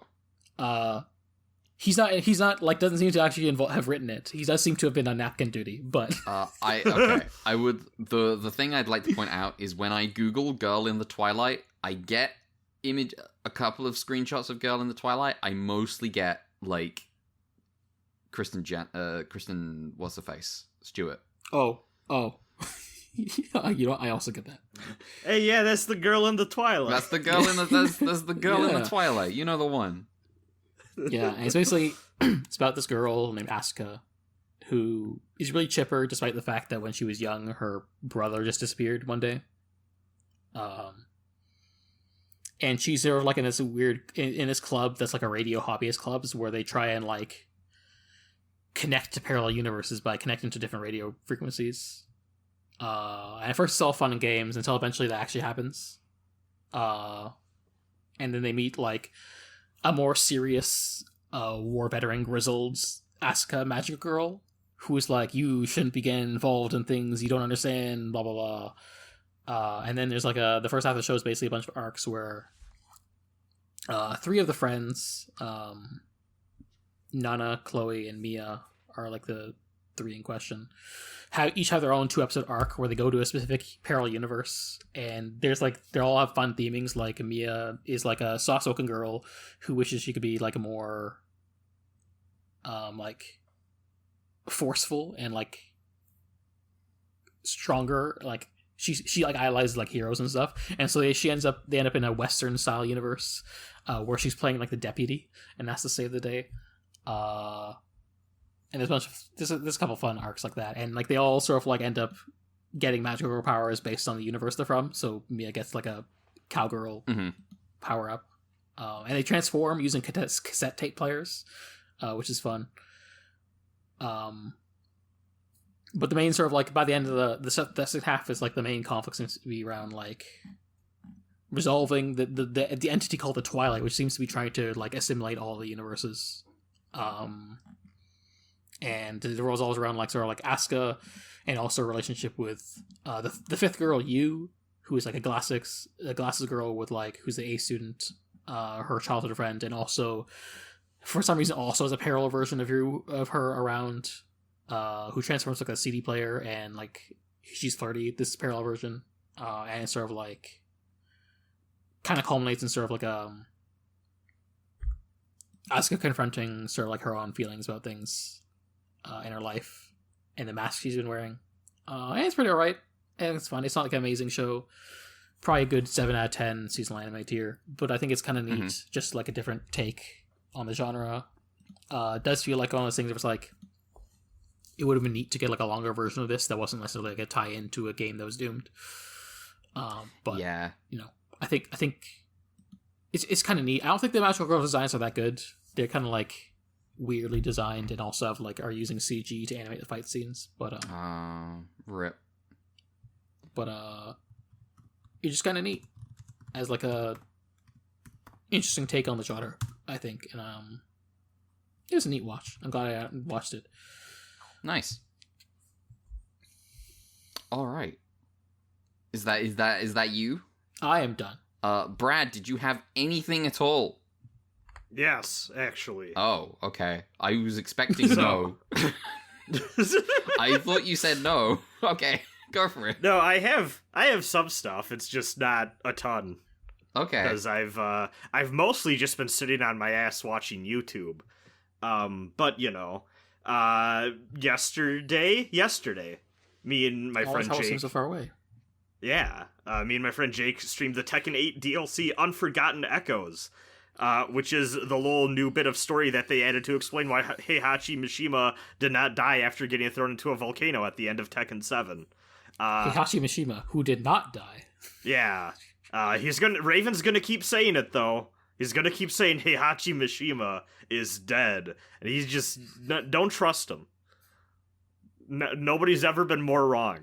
Anyways, did you know that there's an ancient force known as the Tekken monks that have actually been secretly this whole time for the entire series, have been practicing the Mishima style evil martial art, but they've been doing like a good, like cool version of it that's like pure and stuff. Just off screen though. Don't worry too much about it. Okay. And All this time? All this time. And they know all the same moves and stuff. There's never been any deviation, except for the fact that they have the big, really cool technique that allows you to purify the evil devil gene from people. Even though that kind of already happened, there's only one person left in the story that has access to it. Please play Tekken 9 when that comes out in 5 years. Anyways, Heihachi Mishima was rescued by the Tekken monks, and he is maybe a good guy now because he has amnesia, and, like, honestly, who can blame a guy Oh, so if he are they just doesn't fucking remember? doing the exact same thing as Bison in Street Fighter 6? Well, maybe. I actually don't know too much about what they're doing with Bison SF6, but, maybe, if he lost his memory, we can't really hold anyone accountable for, like, stuff they did if they don't really remember it, right? So he lost his memory, and now they're shaping him to be a person on their side, to be a good person. Yes. Okay. Yeah. Literally, actually, yes. They're like, hey, can you fight your evil son and, like, purify him of the devil? And he's like, I mean, I got nothing else better to do, sure. I do think, like, I haven't really gotten to Tekken, and I haven't really engaged with the lore, but I did always think, like, hearing that, like, the first game is about, like, Kazuya overthrowing his evil dad, and then the second game is about Heihachi coming back to fight Kazuya because he's more evil, was really cool. It was just really cool. It's just evil all the way down until it isn't. Tekken 8, so we've had... This is, like, a noticeable generational shift in, I would say, major fighting game franchise storytelling. Both indicative in Street Fighter 6 and Tekken 8. I guess Street Fighter 5 more so, but, like, these are games about hope in the sense that the protagonist gets over their, like, cool, edgy, evil alter ego and are like, I'm just gonna be a decent person. And, like, feel very joyous about that. I actually genuinely think Tekken 8 has the best fighting game story mode I've ever played. It's really strong. I ask that we glance at how long we've been recording? Yeah. No, that's fair. I could rush it. Okay. But yeah, anyways, it doesn't matter. They don't do anything interesting with it because, they set up this whole series of training exercises, which is basically an excuse to have you play as all the DLC characters they've added for Season 1. And then he remembers how cool it is to be evil, and nothing changes. Wait, he does a... Okay. Forget what I said about hurrying it up. He does a Vegeta? Cool. Yeah, basically. They're like, yeah, your final test is to destroy this meteorite that will only crash to Earth every 200 years, which I'm like, that's not how meteorites work, but don't worry about it. And then when he does that, he's like, wait a minute, I just remembered how much I fucking... Destroying this meteorite in one blow reminded me of how much I fucking hate my son. And then he goes evil again. That's what it's all about. It's all about. So, yes, Tekken 8 story mode, I think it's really good. Tekken 8 story DLC felt like an excuse to get a bunch of unrelated characters together to explain why Heihachi's back and have you play as the... So, here's also the other thing. I believe the story DLC is free. The characters are not. So, this does feel a little bit like, this is the demo for if you want to try out the characters. Which is silly.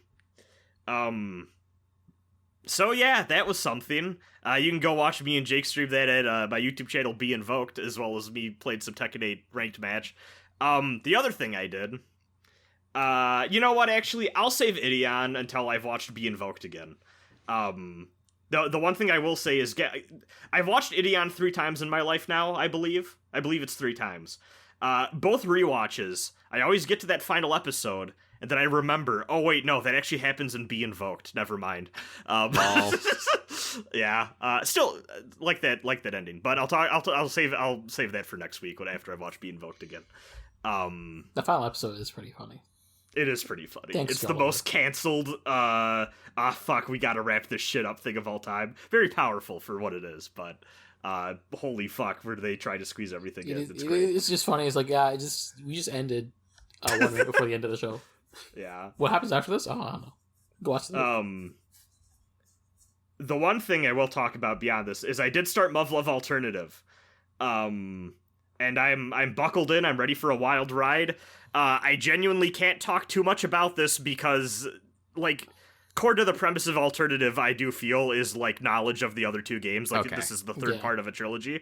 What I will say, like, very basic premise-wise, and this isn't really a spoiler, the main character is on New Game Plus from Muv Luv Unlimited. Like, he wakes up on the day that Muv Luv Unlimited starts, but he's like, wait a minute, I have the body and mind of someone who's gone through the soldier training I went through. And then he goes, wait, I can just do it perfect this time. Oh, that's I'm a bad gonna be really thought. good. That's a bad thought. That's not a good thought to have. I think I maybe like listened to half of the normal mapping on Muv Luv before going, oh, I should read this. I think I did pick that up in the Chihaya a non-voice. I can just do it right this time. It's really funny because, like, Muv Luv continues to impress with just, like, taking tropes like that and then doing, like, I don't want to say realistic, but, like, the more practical, grounded, like, okay, this is kind of maybe a little bit what this would look like, where in Muv Luv Unlimited, he has a really fun dynamic where he's this boy from, like, a wacky harem, like, high school story coming into this war world where everyone's, like, basically grown up in this post-apocalyptic wasteland, like, type area where everyone, like, has these natural survival skills and instincts because they've had a very tough upbringing in wartime. And he feels really useless and left behind, and everyone jokes about him being pampered, and he's kind of, like, the physically weak one of the group that everyone kind of needs to baby until he gets into fighting shape. So he goes into Muv Luv and, like, Alternative being like, okay, no, like, I'm, like, basically, you know, perfect at this. Like, I've done this before. This will be, like, easy for me. But then the other side of that is that now he is the sole man who comes out of nowhere into this all-female group of training cadets, and he's just doing everything perfectly, and people don't like him. Uh-huh. Because nobody likes that guy. No. So what he ends up doing is he goes, shit, how did this happen last time? And he has to reverse engineer manufacture wacky comedic situations that we've seen before to make sure that they happen again, so that he becomes friends with all these people again, despite being better at them than anything. This is, dude, you're getting fucked in the head by being on New Game Plus. Your brain is getting scrambled. That's what this is. It's really funny. And I'm excited to see where it goes from here. And like, it's mostly been sticking to, like, okay, we're doing like a basically a speed run of, like, the plot of Unlimited with differences so far, and, like, a new outlook for the main character.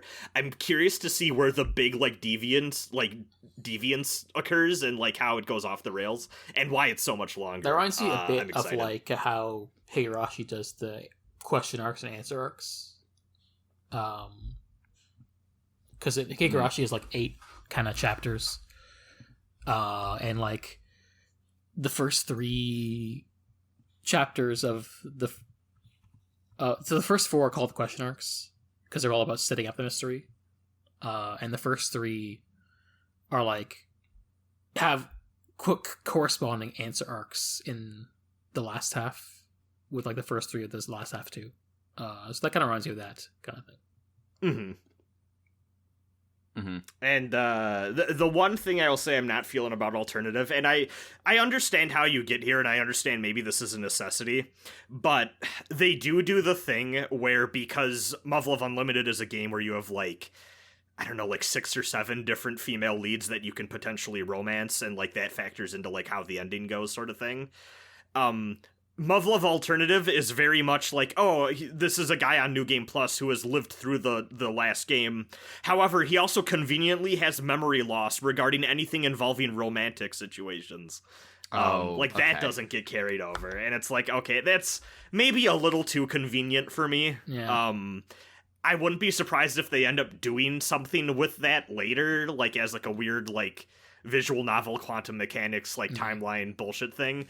But as of right now, it just feels like an easy excuse for them to be like, oh, I remember all the important things of my last life, except for, the person I loved the most. Yeah. So, I think I remember correctly, Sakura Wars transfer saves between entries. What's funny is that this one does it too, but like that mostly seemed to have had an impact going from extra to unlimited.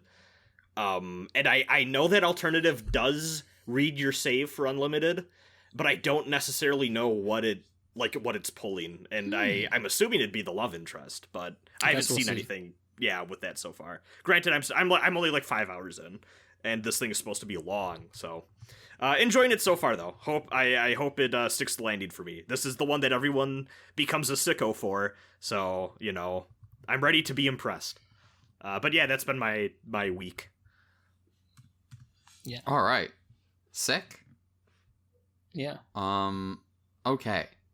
In which case, we can maybe start talking about Ultraman. Yes, But there's something I want to announce first, Okay. Ultraman related. Announce. It was announced in the past week that on November 28th, our good friend Eizo Yamagiwa passed away at 92. Oh my god. R.I.P. Yeah. Damn. It just seems Rest like in a, peace. Yeah. old age health complication reasons. Yeah. Yeah. That's a big one. He's the our cult man. Yeah. Our cult man. Our cult man. All right. Well, I don't, I still am somewhat skeptical about his involvement with all that stuff, but R.I.P. Yeah. He does seem like a frustrating individual, where, like, he genuinely also did seem to, like, have an impact on, like, human rights stuff, but then also really, really way too deep involved with helping those cult members after a terrorist attack that claimed the lives of many, many people. Yeah. Yeah. Well, R.I.P. Now, Yeah. Ultraman. Let me tell you, we got 3 more episodes of Ultraman Taro. We are going to start with A two-parter. Returning from the Dead. A 2-parter. Somehow.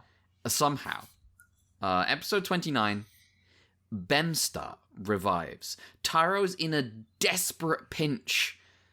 Die Pinchy.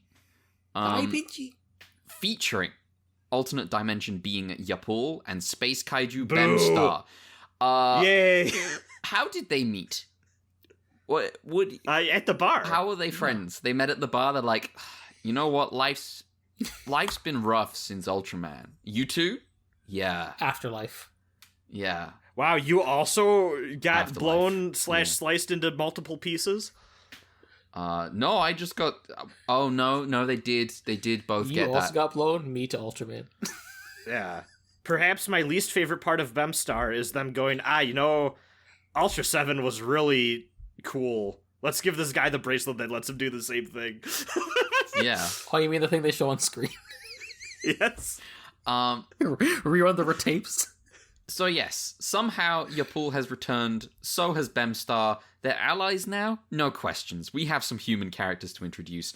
Kenichi is getting thrown about in, like, sumo by a guy called Umino, who teaches the kids at a Terakoya at a temple. Terakoya is like an old educational institution from the Edo period. Look it up. I know I had to. Yeah, I was curious what that was. It's interesting. It's like getting into like how like Japan had like a weirdly high like level of literacy in the Edo period, and like Terakoya like was like one pillar of that. There are a couple of nerds up there who don't want to join in with the play fighting, the training. It's really funny how much venom this episode has for nerds. It's so good. Yeah, there's also a kid who is the son of Sano-san, a ZAT member who works on the #1 space station. Kotaro's like, oh, hey, kid, I know your dad. He's cool. He's going to live forever, probably. Bamstar eats station #1. The kid's named Toru, by the way. The kid is named Toru. Okay. I literally just didn't catch his name at all throughout these episodes. Now, correct me if I'm wrong. Bamstar, the first time he showed up... This is literally a retread of what he did in the Yes, okay, Yes. that's what I thought. He likes to eat space stations. That's his thing. Because I remember, like, that really evocative shot the first time they did this, where his, like, mouth tummy is covering the window. Really like to cut back in this shot where we have... To him, Kotaro like, with, like, one eye yes. going closed? Well, also, just, like, shots of the space agent entering his stomach at various times. Yes, true. The thing that stood out to me was the shots of him, like, with, like, his eyelids kind of fluttering, and I was like, oh, this is, like, foul. I was like, this is, like, the foulest thing since the blowjob angle. This is...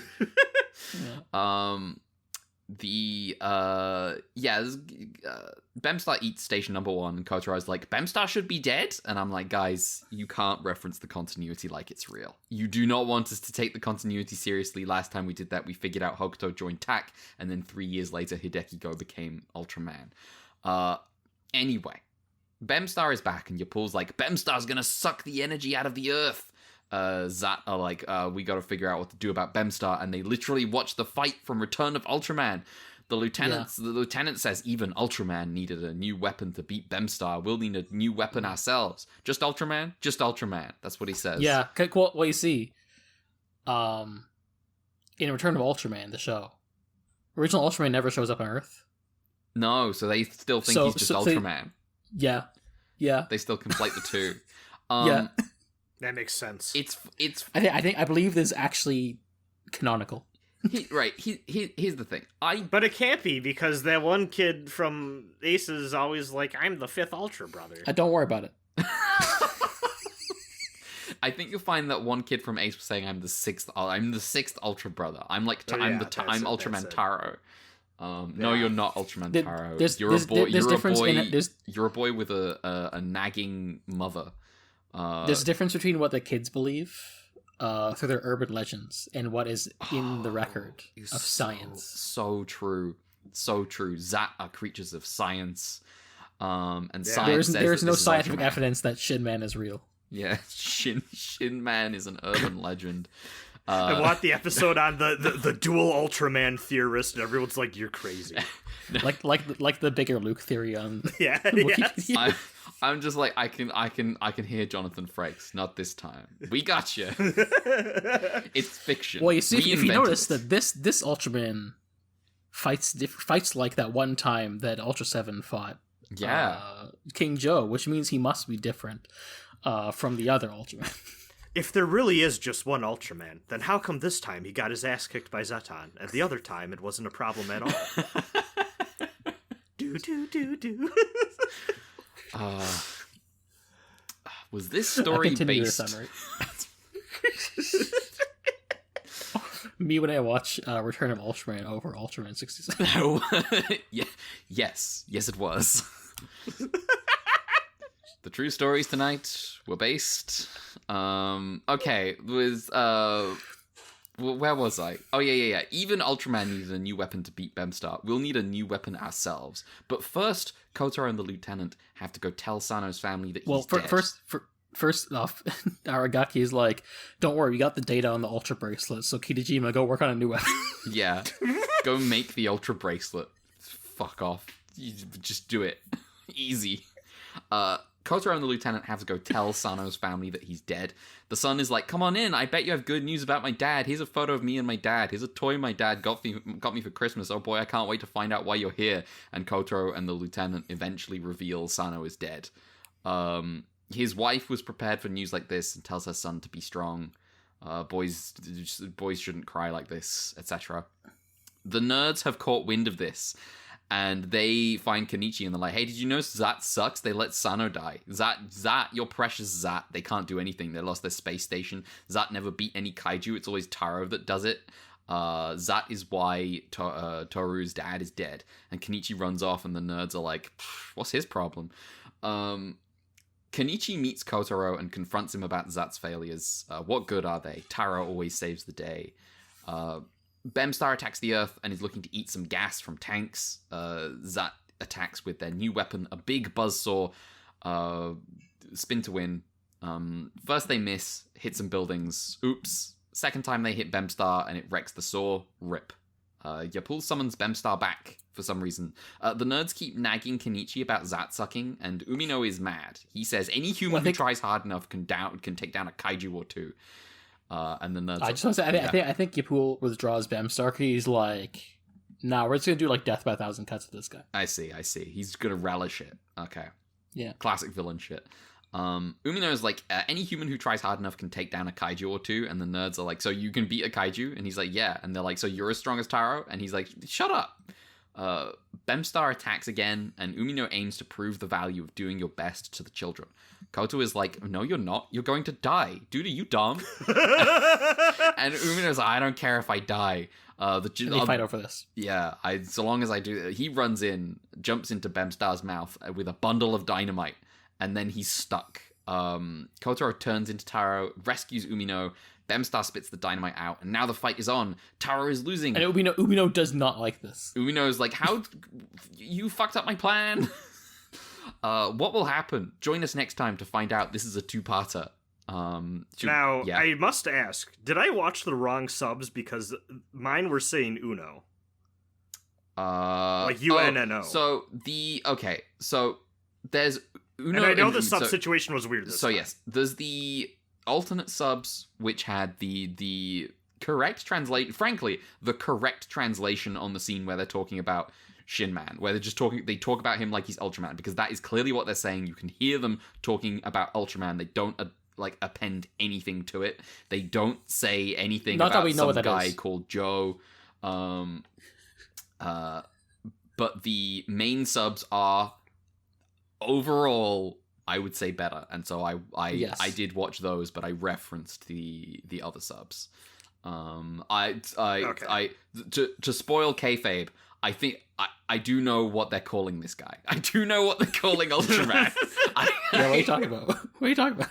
What am I talking? Who's that? No, that's Shin Man. You don't know Jack. I don't know Jack. I do not know Jack. But yes, he's in the subs that I mostly watched. It was Umino. Yeah. Okay. Is it Umino or Uno? It is Umino. Okay. Shall I go straight into episode 30? Yeah, you may as well. Okay. Revenge of the Kaiju Army. And I was like, are we getting the lore? Is the Kaiju Army from the lore coming back? Are we getting Alien Emperor? No, we are not. I would not call this an army. I would call this 3 guys. Well, that's more than usual. It is more than usual. Featuring alternate dimension being Yapul and space kaiju Bemstar, and 2 more that they're not mentioning in that featuring. Bemstar defeats Taro. Shock. Everyone sees Taro vanish. Kotaro is rescued from the wreckage and wakes up in hospital, desperate to get out and fight again, but too injured to do anything. Meanwhile, Umino is training hard, doing Tarzan swings with a rope over and over and over again. And the nerds are like... This fucking scene! The nerds are like, stop, we were only joking. And Umino says, no, you weren't. Deep down, you believe Taro will always be there to save you. Umino is determined to defeat Bemstar, to encourage them to seek strength Umino of their own. is here to prove that Ultraman only saves you if you deserve it. Exactly. He was paying attention to the gospel of OG Ultraman. The gospel according to Ide. He's like, it's all about belief. You got to seek strength of your own. Zat are preparing their next attack, and they come up with a plan to trick Bemstar into eating a super energy bomb. I say trick, I don't mean trick. I noted the word trick before I had watched the rest of the episode, and it's not a trick. They just launch it straight into his mouth later. Don't worry about it. They want to get him to eat an energy bomb. The reason that Umino's dynamite didn't work, they assess this, was because Bemstar doesn't eat with its mouth, it eats with its stomach. Kenichi accidentally lets slip Umino's intentions to Kotaro, and Kotaro gets on his crutches to go confront Umino about this. Anime rivalry moment. Yeah, anime rivalry. But nothing really comes out of it. They just disagree, and Bemstar attacks. Kotaro, yeah. Is this the point where they have the stare down? Yes. Yes. Okay, this is maybe the funniest 30 seconds of Ultraman we've gotten in a while, where it's Kotaro in crutches staring at him while he's doing his Tarzan, rope practice shit. Cut back and forth, their eyes get closer and closer to the camera, and then it cuts to Bemstar flying in the sky. I was writing my summary later, and I was like, is there really nothing between these two moments? is it literally just Bemstar attacks in the middle of this? Yes, he does. Oh, it's so good. Bemstar attacks. Kotaro decides to head out despite being too injured to do, anything at all. And everyone's like, you're mad. You can't do this. And, obviously Kotaro can't say, well, I'm just going to get there and turn into Taro and it's going to be fine. So he has to, he has to come up with some kind of, he has to be, determined and be like, no, it's my duty or whatever. Umino is charging in. He uses his rope and Tarzan swings to do some Kotaro-style Shadow of the Colossus shit. Now, I don't know what kind of training this man was doing when I wasn't looking, but I didn't know he could jump like that. This guy should be hooping. What's he doing? The Lakers need you. The Lakers need you. So yeah, he's jumping up onto the top of a kaiju, just from the ground. He stabs Bemstar in the eye a bunch. Zat appears. Zat shoots the energy bomb into Bemstar's mouth, and he gobbles it down and starts going crazy from the effect of the bomb, I think. So this is where things start getting a little hectic. Bemstar might be defeated, so Yapul's like, launch Sabotender. Sabotender appears and is sent to kill Umino specifically. Very specifically, that one guy. Kotaro turns into Taro, fights Sabotender. Umino uses his rope on Bemstar again. Yapul is annoyed as fuck and sends out his last resort. He's like, send out Veracron. Zat fight Veracron, in the sky, in the jets, in the Sky Whale. Taro fights Sabotender. Umino fights Bemstar. Chaos. Taro destroys Sabotender. It's 3v3. He catches Umino as he falls off Bemstar. Zat defeats Veracron, and then they finish off Bemstar with another energy bomb. Taro destroys Yapul's spaceship and flies off. Job done. Well done, everyone. Yeah. Zat visits the temple later and delivers snacks to Umino and the kids as thanks for his help. They learn that the most popular manga series out right now is an Ultraman Taro manga. The end. I'm like, you can't do that. Is this a real Ultraman Taro manga? I think so, because there are multiple manga going on. Yeah, so this is presumably a quick, by the way, there's a manga. You can go read that. Yeah. Nag your parents. Yeah. What a ridiculous... My vibe... So first thoughts. I want to get one throwaway away. My note for in the first half where the kids are cheering on the kaiju, cheering on Bemstar and saying, oh man, this will make Kotaro come faster, is that the kids are accelerationists for kaiju and Ultraman. Yes. Yes, true. And the second is Umino just feels like Shinoda the boat guy in a big way that I kind of find delightful, especially when it's Kotaro is there. He's like dutiful Shinoda. It's Shinoda, but with it's a weird energy on this man. Yeah, it's like. So what you're saying is that he's gonna be Ultraman Leo. Yes, that'd be funny. That would be good. I mostly also just think it's funny because if I pretend in my weird headcanon that Kotaro is just Shinoda, is just him confronting himself. Oh, he's confronting his Scandinavian self. Yes. He's like watching Umino it's like a mirror of my youth. Yeah. These rope swing over and over again. It's so funny when a Bemstar, but one Sabotender just shoves Bemstar out of the way. Yes. And also at some point, in the fight, the rope on Bemstar, because he's still tied to the horn, just happens to drop by Umino, so he just climbs back on. Yeah, he's just easy. I got this. This man's something else. the training scenes just get to me in terms of just like, Yeah. I'm just watching this like, what are you doing? How is this training to fight Kite? What are you talking about? It's just... They gotta swing onto him somehow. He's just swinging the rope over and over again. And the kid's watching him swing on a rope over and over and being like, stop, you're gonna kill yourself, basically. Be like, oh no, you're gonna die if you do another rope swing. Yeah, and you all like Kotaro is just like, yeah, my leg isn't broken, probably. It's fine. It's fine. Probably. It's fine. I don't have like, he's like, oh, whoa, my ribs are just cracked, not broken. Everything's fine. Don't worry about it. He's like the cop in Cougar. He's like Godai in Cougar. I've been watching Cougar again. Hell yeah. Cougar good. So I don't know how I feel about these episodes as like a story overall, but I will say, I think maybe at the very least of the like, oh, we're gonna bring back the popular kaiju, this one works on that angle the best. Yeah, it does feel like it does feel like this was written with them in mind. Yes. Which helps. And Mhm. also helps that it's also kind of ridiculous. Yeah, you can tell it's written with them in mind when Bemstar immediately eats a space station. Yeah. Yeah. The moment they have like 3 kaiju out at the same time and you pull like over all of them going, ha ha ha, go my minions, is like, okay, we're goofing off here. At least Sabatenda and Veracron are actual Shoujo with ties to This is right. This is true. Especially This Veracron. is true. The Bemstar thing, like I said, I don't know how these guys know each other. I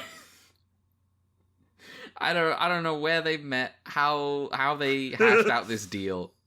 They've been out in the kaiju graveyard like that motherfucking Ultraman. They got a new Ultraman. Do you want to go fuck him up? Bemstar's like, you wouldn't believe the things I've seen with these eyes. Red, were you a fan of the big pizza cutter? I liked the big pizza cutter because the first thing it did was it sliced a random building in half, and then and the lieutenant like practically hit Kitajima over the head and said, "You moron! Don't do that."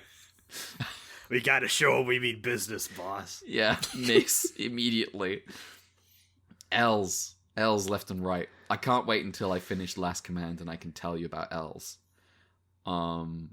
I've been reading Star Wars. I have to tell you about Mara Jade as soon as possible. That will be next week, probably. I'm thinking I do like that Zat gets a few actual L's on the kaiju.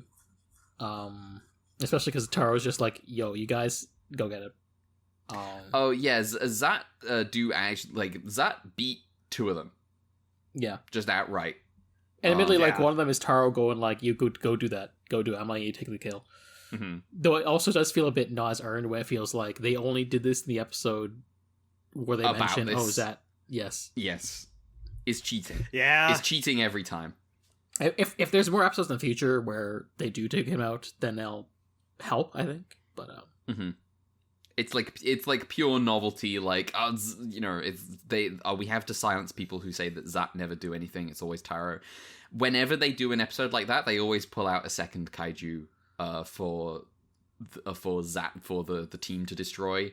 One for the team to destroy and one for the Ultraman to destroy. Always. They don't Except have it like for the Mirrorman. Zeton episode. They don't have it like a Mirrorman where the kaiju runs away and instead Mirrorman has to hold up a building for the whole episode.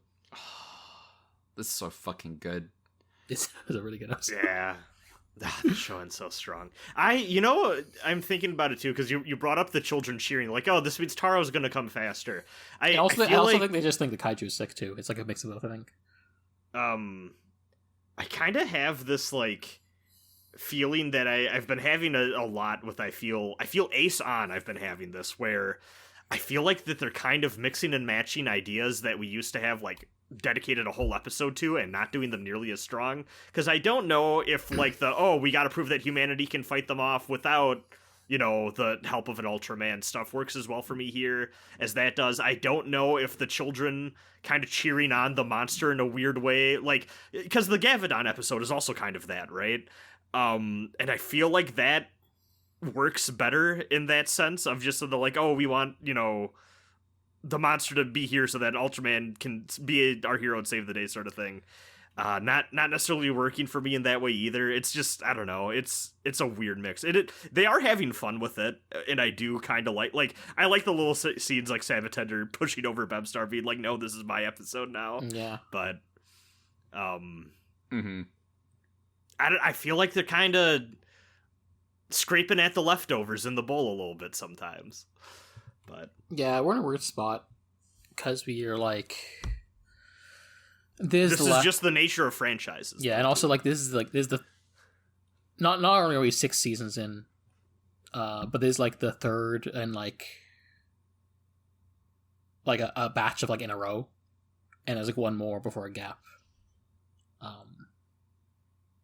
And so like even though it's like they're always trying like a different approach, I guess the Taro and like it's more kid friendly kind of fairy tale-esque approach. It's also like, you know, still doing the hits some ways. Mm-hmm.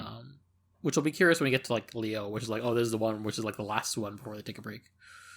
I have this weird feeling where like I feel like I'm enjoying a lot of the show, but like a lot of the details of it, I don't know if I'm gonna be able to easily recall as like, you know what? No, fuck me, never mind. I'm gonna remember that fucking swinging training scene and then the stare down forever. Yeah. But like the actual like broader plot of a lot of this, I feel like I'm enjoying in the moment, but I don't know if it's like sticking with me in the way that it'll be interesting to like see how we has. think about like how we rate these shows versus how we rate them with hindsight. Yeah. Mm-hmm. But still, like I wouldn't say I hate this. It's just like, oh, I've seen this before, which is a very different type of, you know, complaint to have. Mm-hmm. So speaking of just, you know, generally talking about the series, like the making of, who made it? So these 2 episodes were both written and directed by the same team. Masataka Yamamoto directed, and then Shigemitsu Taguchi wrote. Okay. Yamamoto also did the episode where, let's see, which one is this? Oh, this is the one where, like, everyone's enjoying the fireworks, and then the young baby flies towards the fireworks. Oh, yeah. And the cicada one. Nice. You know what? Both good episodes. I'm a fan. Yeah. Mel. Hello. We got Koichi Takano as a special effects director for both episodes. And I got lore. Oh, lore. Go for it. Okay, so first of all, Bemstar. This suit is again stage show 1, which is why it's scuffed. Seems to be the same case with Sabatender as well. And the lore says that they modified the horns of this Bemstar so that Yapul can control it better. Okay. And also, for some reason, I really thought you meant like production lore, as in they modified the horns. I forgot about the magazine lore. Oh, don't worry. Yeah. I got a bit more for Yapul. Excellent. But yeah, I got a whiplash when you said they modified the horns, and then you went, so Yapul can control it better. Yes, yeah. Next, Yapul. This one's interesting, because apparently the head is new, but the rest of the suit is the same one they used for Ace. But they moved it. They immediately started using it for stage shows, which is why it's more beat up. And the same thing apparently happened to Veracron. It's also the suit from Ace, but beat up. Okay. Do you know if this is the same? Because like Yapul talks a fair bit in Ace. Do you know if this is the same actor doing that? I couldn't really find any for one like the suit actor stuff. Okay. They say that like the lore in the magazines is that Alien Emperor revived Yapul, but he got fucked up in the process, which is why he looks scuffed. Okay. All these details that I think kids will notice. I mean, not that we don't notice that they look weird, but also just like the degree to which they feel they need to justify it. Where it's like, oh, maybe they just didn't look as good this time. Yeah. But yeah, that's all I got. All right. Sick. Do we have anything more we want to say about this pair before we get on? What's I think there was a cool shot when like Taro gets the news of his dad's death, where it's just like framed with the katana. Oh, I hadn't spotted this. Hold on, I don't think I noticed this either. I also like the scene because like Taro was oblivious, and like the mom also greets him happily, but also tells right away. And so there's three to where like Toru like leaves the room before she like lets the happy, cheerful guests are here slip, and she's like, okay, what's the deal? Which I liked. Yeah, that's the. Oh, this okay. I'm not sure what they were doing there, but I feel like it was like they were trying to do something there. That's kind of neat. Yeah. This might also kind of tie because this is the same scene too, where she's like, you don't cry over this. You're supposed to be a man. Like, yeah. There's some stuff about masculine roles and like that falling onto him now that the father is passed. Yeah, I do like we didn't get a repeat of certain ones where it's like, oh, we hate you. Even though you know we get about Kenichi and Toru like having a bit of resentment, but it's not like rooted in real spiteful hatred. This time, the people who hate Zat are nerds. This episode is like is trying to push you, the viewer, into a locker. It's it's so funny. It's like these two whiny little kids, like, oh, we like to read. I've got glasses. I want to study. we were just trolling. We didn't actually mean any of that. Oh, we were just joking. I don't want to. We don't want to get dirty. We don't want to get dirty wrestling. No, because we're not masculine. It's goofy. It's dumb. There's like we have to go listen to our Tokusatsu recap podcast. Shut. That's true. I think you'll find that they don't call us Veracron. They call us Re-Veracron 2. Wait, hold on. What? Don't worry about it. Wait, is that a joke or is that real? No. I need to know. No, it's real. Well, shut the fuck up. Re-Veracron 2? Yeah, they've been calling these guys like Re-Elicking and stuff. Re-Elicking? Yeah, because they revived. Okay. But why the Re and the 2? Like, one of those is fine. Because Veracron 2 is the Veracron, and his second appearance in Ace, and this is the revived version of that. Ah, Jesus Christ! This is the revived version of the second Veracron. Yeah, it's like remember in Blazer we got specifically Red King 2. Yeah. Oh. So then, right. So would he become Red King 2 if he showed up again? Yeah. But only if he looked like in the Sweet Fun episode. If he looked like the Monster Anarchy Zone episode, it'd just be Red King. We gotta have a serious talk with Ultraman and about the ship of Theseus. They got real Wiki syndrome.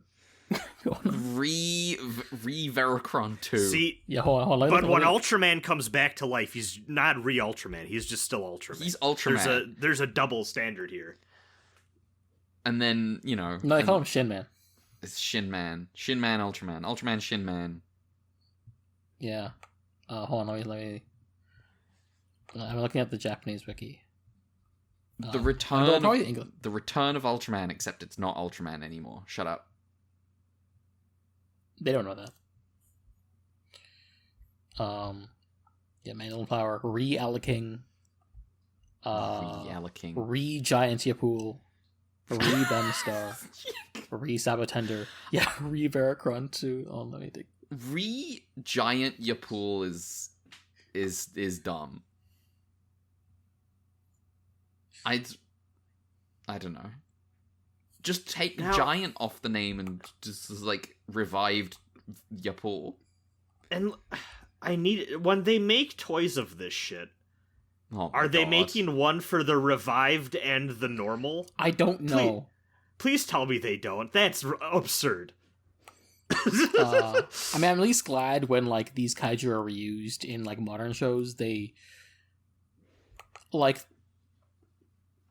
there's a limit to like how they go for it. Like, yeah, it's not like Garamon showing up in Blazer is like Garamon 9 or whatever. I'm like, okay, so bad okay. boys 50 meters. I have a complaint about Giant Yapul, about Giant Yapul. This implies that he's giant twice, not that he's revived. Oh, you know. He's been giantified. The thing is, to become tiny is to die. I don't think he even is that giant in this one. He's like person size in that spaceship. This is fucking. Might be a matter of scale. Fucking what are the macros aliens? Zentradi. The Zentradi propaganda to become tiny is to die.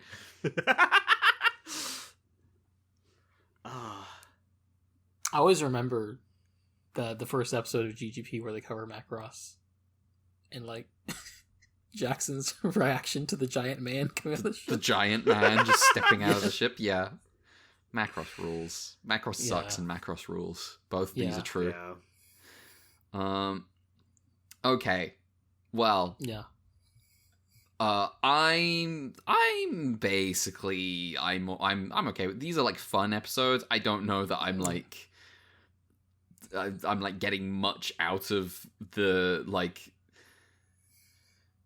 his principles of like, oh, it's, you can't always rely on Taro to save you. We have to be able to save ourselves, when it's the standard kind of like we have to have an episode where Zup wins. Yeah. But oh well. Do we want to talk about episode 31? Yes. Okay. Episode 31 is Watch out! Yes. Episode 31 is called Watch Out! The Flying Poison Mushroom. Featuring Mushroom Kaiju Mashura. Wait, can I say what it says in the booklet? Because it's much better. Yes. Go on. It's, watch out, the lying poison mushroom of lies. The lying poison mushroom of lies? Yes. Yes. How are you getting these subs? Oh my god. Well, this is the booklet that comes with the Blu-ray. Oh my god. I might have bad subs. What's going on here? Anyway. Immediate giant mushroom. Taro appears the and most melts it. uncomfortable giant mushroom. Yes. Immediate giant mushroom. Taro appears and melts it. Good job. Episode over.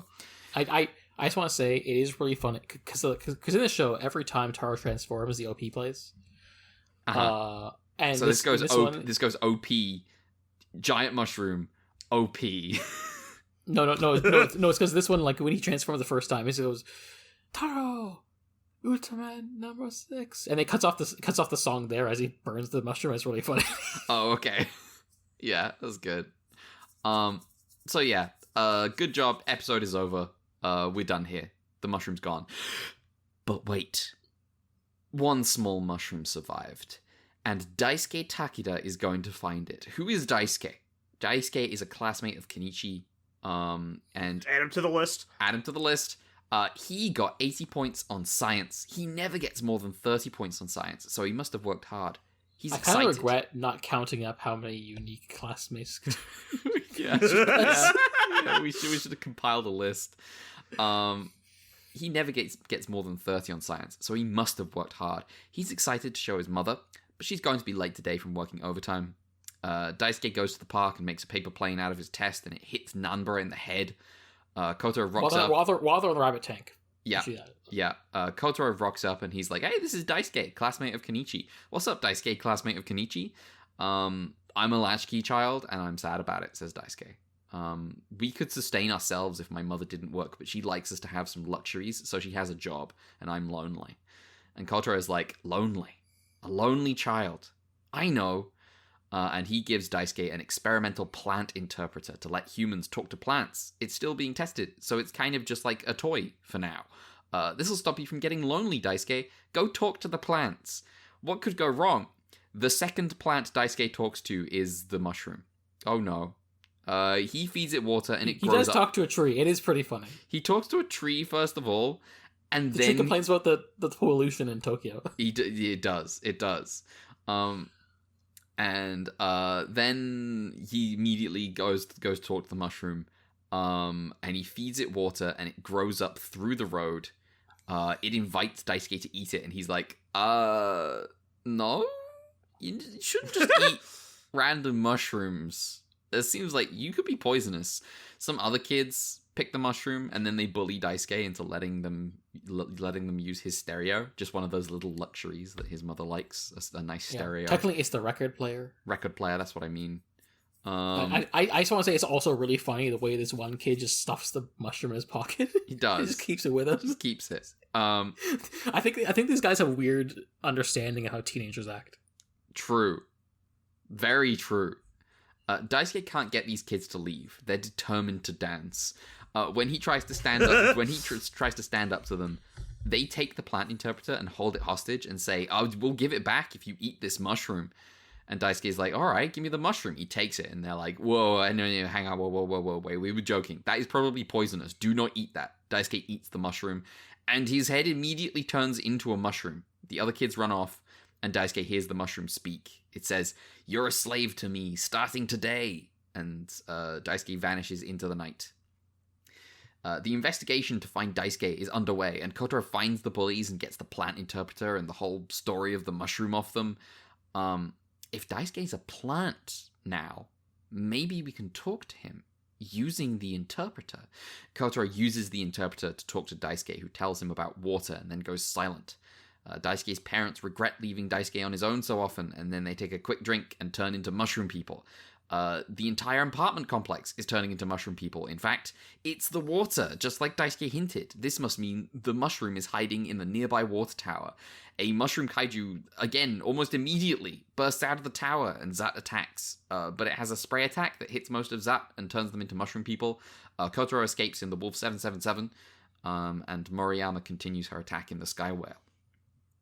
The kaiju hits the mushroom people with a beam, and they start marching. They follow the kaiju in the direction of a water treatment plant. Everyone in Tokyo will be mushrooms at this rate. That's what Kotaro says. Kotaro gets beaten up by the Mushroom Zat members and then trampled over by more mushroom people. That's pretty funny. Kotaro turns into Taro and fights the kaiju. He zaps the mushroom people and stops them from marching, and then he uses his dryer beam to dehydrate the mushroom into fine The powder. thing that he obviously has. Yeah, he's always had that power. Daisuke reappears just fine, and all the mushroom people revert to normal. Daisuke's parents find him, and his mother says, "I'm so sorry. I'll quit my job and stay at home from now on." And Daisuke says, "No, you're not the type to stay home, mother, and I'm not going to be lonely anymore. You know why? Because I have Taro." Alright, do you? Will Taro keep you company when you're alone? Is that really true? Will he do that? Where the kaiju was destroyed, loads of Matsutake mushrooms sprouted. Kotaro and Moriyama are happily eating Matsutake mushrooms, and the rest of Zat have to get over their recent transformation before they can think about mushrooms again. But the smell is too good. They all eat the mushrooms. The end. This Mushroom episode's fun. episode. Yeah. This episode's ridiculous. This episode's mad stupid. I think it's so there's a sci-fi show I'm watching right now called Sequest DSV, where they have a device that lets them talk to a dolphin. I see. So the fact this episode has a device that lets them talk to plants is really funny. I was floored by, because I was like, oh, we're going to get a little thing. He's going to go talk around to some plants, and then eventually he's going to talk to the mushroom. He talks to one tree, and then he talks to the mushroom like seconds later. And I was like, this is hilarious. This is... Yes. Obviously fungi are not plants. True. Oh shit! That's when he should have known. Yeah. Something was. Though apparently the fungi kingdom was not established in science until 1969, which is weird to think about. Damn. Nice. Yeah. So did either of you? Oh, go, well. No, you go. Did either of you have the thing where you kind of so like this episode's ridiculous, and as it went on, I'm like, okay, no, they're just having fun more so. But when all of the people have the mushroom heads on, there was a little bit like part of me that was like, damn, I wish they framed this more as like an unsettling horror thing. So you two have seen that Honda movie. Yes. Yeah. Matenko.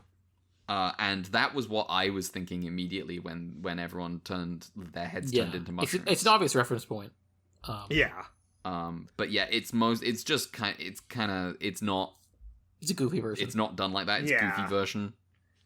I should watch Like, that there movie, is- to be honest. It's pretty good. I genuinely, I'd put it up there with Mysterians of just like, that's just a good, fun, obviously Mysterian subject matter, complicated, considering Lol. history stuff that we've gone into before. But guess like, which podcast I listened to for the runback.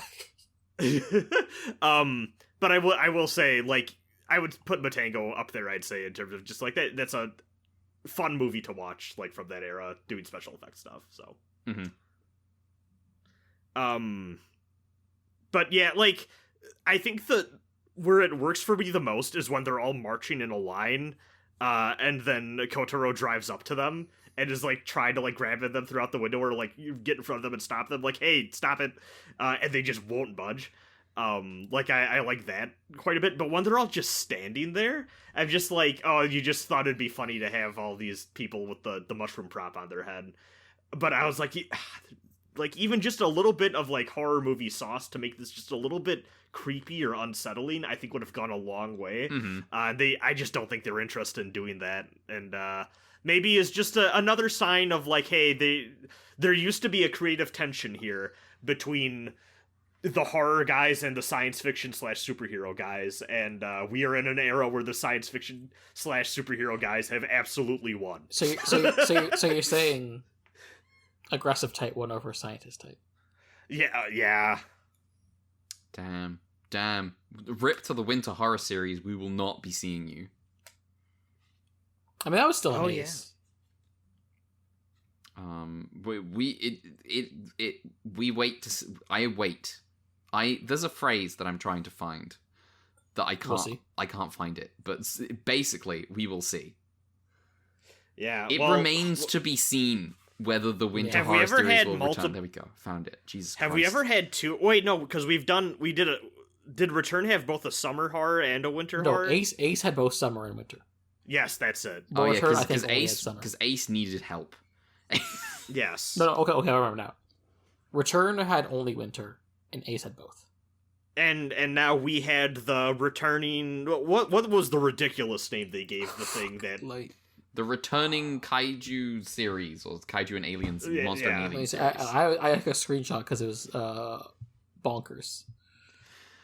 Because I think the word like popular was in there somewhere. Even like it was ridiculous. Confirmed we're not having a summer horror series. We had the summer series and it was all about sparing the kaiju.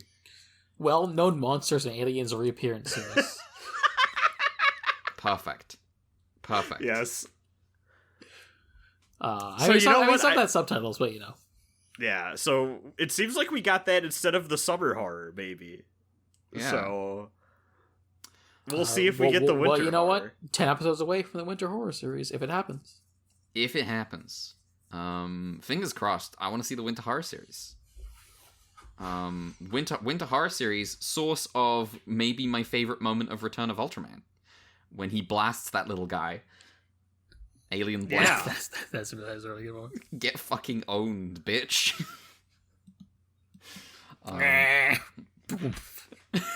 Fuck this one guy in particular.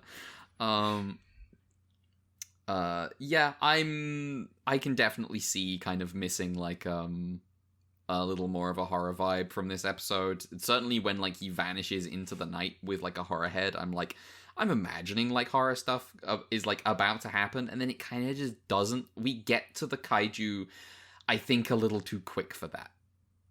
Yeah. It's like, mushrooms like moisture. And people got poisoned. Yeah. That So being much said, room. as The an tower. Boom. Yeah, as an episode of immediately. children's programming, I thought this was a lot of fun. Yeah, It was. it's Yeah, This is probably my favorite episode this week. when Kotaro is getting trampled by the row of mushroom-headed people, and is just like, oh, ah, ooh, ah. Literally all of them step on his back. It's so good. I just want to talk about. I like the teacher. He's fun. Oh yeah, the Like- teacher. like- oh, yeah. It didn't Look at the- make. I cut him from my summary because I was like, oh, he's not actually relevant to the episode. No, he's But- not relevant. But yeah, his vibe is He- good.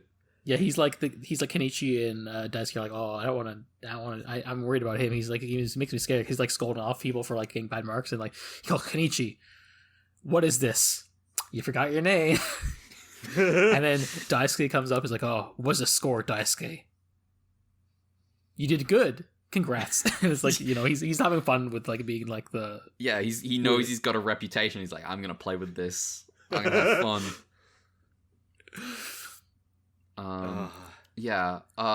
This is like the conclusion that the child reaches as like for why it's fine that he's a latchkey kid. And why he will never be lonely is I have Taro. And I'm like, no, you don't. What are you talking about? Somehow the Ultras are like everyone's imaginary friend. Yeah, this isn't even like the Gamora episode of Ultraman where like Hayata leaves him with a radio as like a little treat, just like he can sometimes radio. He's like, "Oh, don't worry, we're under the radar, we're buddies," kind of thing. It's just like, "Oh yeah, I saw Taro fight a kaiju, which means it's okay now." Yeah, it's fine. Parasocial hero worship. Oh my god, he's gonna be Buddy from The Incredibles. I recently he's giving Taro super chats. My dad has never... I gave my dad an early Christmas present this year because he was unaware of the large wing of people that think The Incredibles fucking sucks. And is like gross and like stupid libertarian bullshit. I was aware that was a thing, but I actually haven't seen the arguments for it. I just know like vaguely that's a thing that exists. It's like because it's my dad was the first person who ever thought who ever said this to me. Was like when we got out of the cinema, he kept it to himself, but like a couple of years later he was like, they just they're like, we're superheroes, we're better than everyone else and we're not allowed to be better than everyone else. Shut up. And he was thrilled to find out that loads of people I know agree. And he was like, I guess think about nice. Incredibles take a particular take on the Captain America Civil War debate. True. Red, every now and again you drop some lore about your dad's opinion on something. I'm like, this man seems very based. He's weird. He's weirdly not based and weirdly based sometimes. So he's like Frank. Well, you know what? He's same with my stepdad. Yeah, he's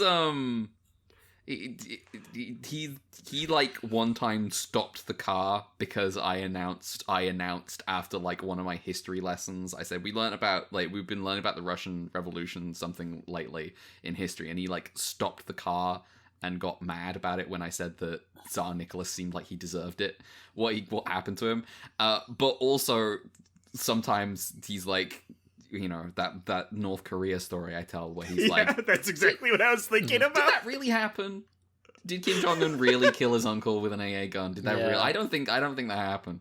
The other story I like to tell, I should post it on Blue Sky because now it only exists on Twitter, is when I was watching Re-Creators. Oh yeah, I remember that show. Not sure I remember that show, to be honest. Yeah, do you remember Meteora? The wizard girl from that show. Yes. She would speak in a very, very calm, she would speak at length, explaining lots of things in detail. She's the one from the MMO, right? In a very calm voice. Yeah, she's from like an RPG or an MMO or something like that. My dad would happily work, like he would bring his laptop into the room to work while I was watching Re-Creators because he liked the sound of Meteora's voice. He found it soothing and calming. That's your dad is ASMR brain? I was like, my dad has an anime wife. I was, what the fuck is this? From Re-Creators of all shows. I know for a fact my dad likes idol music. He doesn't know that he likes idol music. I know he likes idol music. Oh. There's something about the like a Japanese version of the 4-chord progression that just hits the right buttons in his brain for him. I know this. This is a weapon I can use against him at any time. You reminded me of a story of the time I rented Resident Evil Degeneration, the CGI movie. Oh my god. And had it, and I just was, because at the time, it was a Blu-ray, the only Blu-ray player we had. I don't know why, for whatever reason, I was watching it in our living room. My stepdad just sat down and started watching it with me, and I'm like, oh, you're gonna have a miserable time. And then we finished. He was like, wow, that was really good. We should watch more. And there's more Resident Evil movies, right? We should watch them. And I was like, oh my god. I was like, I don't know if this is a ploy to like try to bond with me or if he actually had a good time. But either way, we never did that again. I wish my parents had a more interesting story about media consumption. All I have is that my parents have probably watched Midsummer Murders multiple times. Right. That is, to me, that is equal. When you mentioned that your mum likes Heartbeat, I had to rescue my brain. I was like, something was happening. Do I know what show my parents were re-watching when I was visiting them last, like a month and a half ago? What was it? Do you know the show New Tricks? Oh, for God, what? What? As in the old like detectives? Yes. Oh yes. My god. What the fuck? They love that show. They've seen it multiple times. What? This is breaking my brain. What the fuck? We were talking about Ultraman. I'm glad I have targeted trivia from my parents. New Tricks. The fuck? Yeah. I even have I know what the theme song sounds like in my head because I've heard it so often. Do they have they hopped on Vera? I don't know. I'm not there enough. Okay. Damn. Anyway. I feel like this is maybe one of the. I feel like this show overall, and I feel bad because I feel like I tune out the fights a lot when I'm watching them. I mean, but I kind of do too. Like, I will say, I do think Taro's been better and more creative with the fights. Yeah. Yes. I feel like this was maybe one of the weaker ones in a minute. This was a skippable fight compared with what Taro's been putting out. I had to bring up the video to remind myself what it looked like. Yes. Yep. It's not the best one. Oh well. I have one other random thing before we talk about anything serious. I feel like with each passing episode of this show, I am noticing the 70s hairstyles like claiming everyone. I mean, we're in it, right? It's been like that for a bit, but I feel like each passing week, like I keep meaning to bring it up and forgetting, but I'm just like, god damn, like the hair.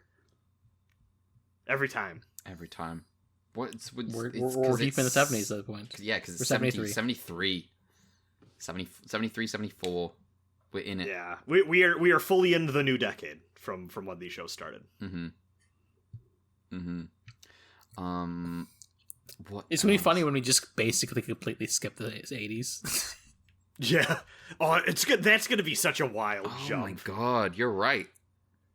Because I guess all of this has been 7 years. Yeah, that we've been watching, which is ridiculous to think about. But. Yeah.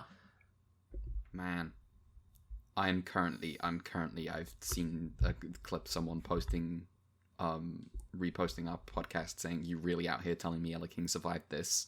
And I'm watching the original Ella King kill. That's funny. Ultraseven goes hard. Yeah.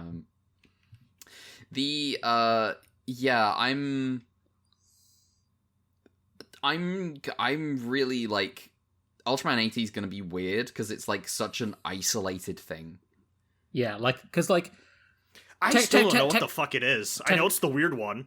Technically, it's like part of it's considered like the third Showa era lumped in with the Ultraman, but because the Ultraman is an anime, that does leave 80 more isolated. And then it's 1980, and then there's like a big gap in terms of like 50 episode shows until the mid 90s.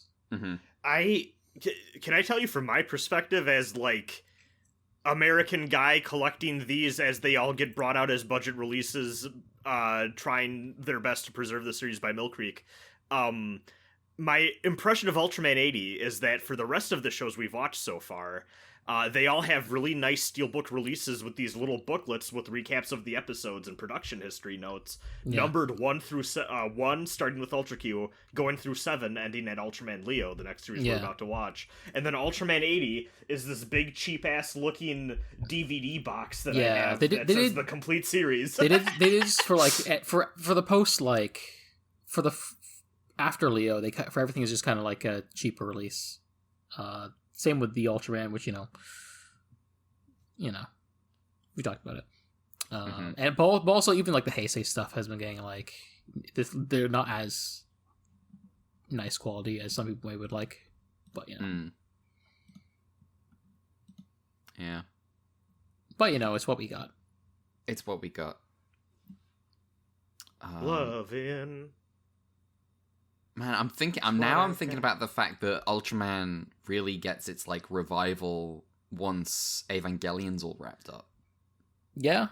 Like, that makes sense. Tiga starts the year after Evangelion airs. Yeah, I was just checking that just now. I was like, oh, that's funny. Should I dread?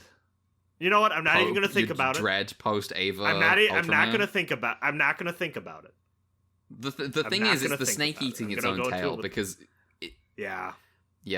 I sometimes think about... there's a video... I've probably talked about this on this podcast before. There's a video about Darling in the Franxx that is... It's just a list of things that Darling in the Franxx stole from, like, Evangelion. And there are, like, a couple of things in there where I'm like, well, you know... that didn't originate from Evangelion. What are you talking about? It's like there's the moment with the wings of light, and I'm like, nah. No. That wasn't Evangelion. Evangelion didn't do that first. Yeah. I was in a Discord call with friends where I can't remember in what context a wings of light style thing happened. And, like, me and my friends started popping off about Victory Gundam, and someone else was like, oh, I thought that was, like, the Turnace thing, and someone else was like, oh, I thought that, like, it makes me think of the Evangelion, and then another friend who just could not be asked is like, fucking hate you mecha people so much. That's AMQ in the Grand Belm Discord. There's a little quadrant of mecha people, and they ruin it. That big mood. My friends are constantly getting annoyed at me relating my discotheque purchases. Especially, I feel like we reached the apex of this the other day when I was like, yeah, I got Space Emperor God Sigma on Blu-ray, and they went, you made that up, shut the fuck up. It's a Space Defender Linguini. Yeah. Don't worry about it. Space Defender Linguini is my default guess when something that is clearly an old mecha super robot show is playing, and I don't know what it is. I don't know why, but I've mind trapped a couple people into when they hear something old, they go, "Oh, this is the Lasner one, right?" Yeah. I was like, "No, it's a bungle, you idiots." AMQ is a great time, but yeah, we run out of things to talk about the mushroom. Oh, he is. So, the thing where AMQ sometimes just plays the bit where the guy is screaming the title. Turn A Gundam. my favorite one is when it's Precure openings. It goes Precure. It's like, well, that doesn't tell me anything. Oh my favorite... the ones where it's like, guess a Precure, bitch. Because the words are nonsense enough that my friends still don't understand. I think that they're saying Aura Battler Dunbine in the Dunbine OP.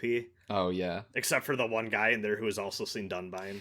My go-to, if I ever, if it's Battle Royale and it's like we're picking stuff, and I see Psycho-Pass 2, I'm always picking Psycho-Pass 2 because that trips people because they hear the band and they're like, oh, that's Psycho-Pass 1. Or they hear the band and they think, oh, that's Tokyo Ghoul. And no one ever banks on Psycho-Pass 2 because no one watches it because it's not good. It's The worst That's- ones I get with Precure is when it plays a song and it's like, oh, it's from this Precure. It's like, no, it's from the movie of this Precure. I'm like, shut the fuck up. I do need to tell you, Red, that I do think one time you said on the show that Psycho-Pass 2 is bad, but not for the reasons everyone thinks it's bad. And I think I told the one other Psycho-Pass friend I have, Trick, about this. And his response was, wow, your friend is so smart. So I am. I mean, That's true. I am. If I trust anyone to have a particular take on Psycho-Pass. No, listen. It's just that people hate the new girl. it's because they hate the woman, right? Yeah. It's because they hate the woman. Her being the worst person The in super cop? history is the good bit of Psycho-Pass 2. She's like a turbo fascist. She's so evil. Yeah, shoutouts to my buddy Trick, only other Psycho-Pass friend I have. So you should become the Psycho-Pass friend. You should watch it at like in like the hour after you finished work. Yeah, okay. You know what? I have to commit to this now. You gotta do it with coffee like Shuichi. Yeah, I have to. Yeah, I have to stop being the ergo proxy friend, and I still don't know how the fuck I thought that was Psycho-Pass.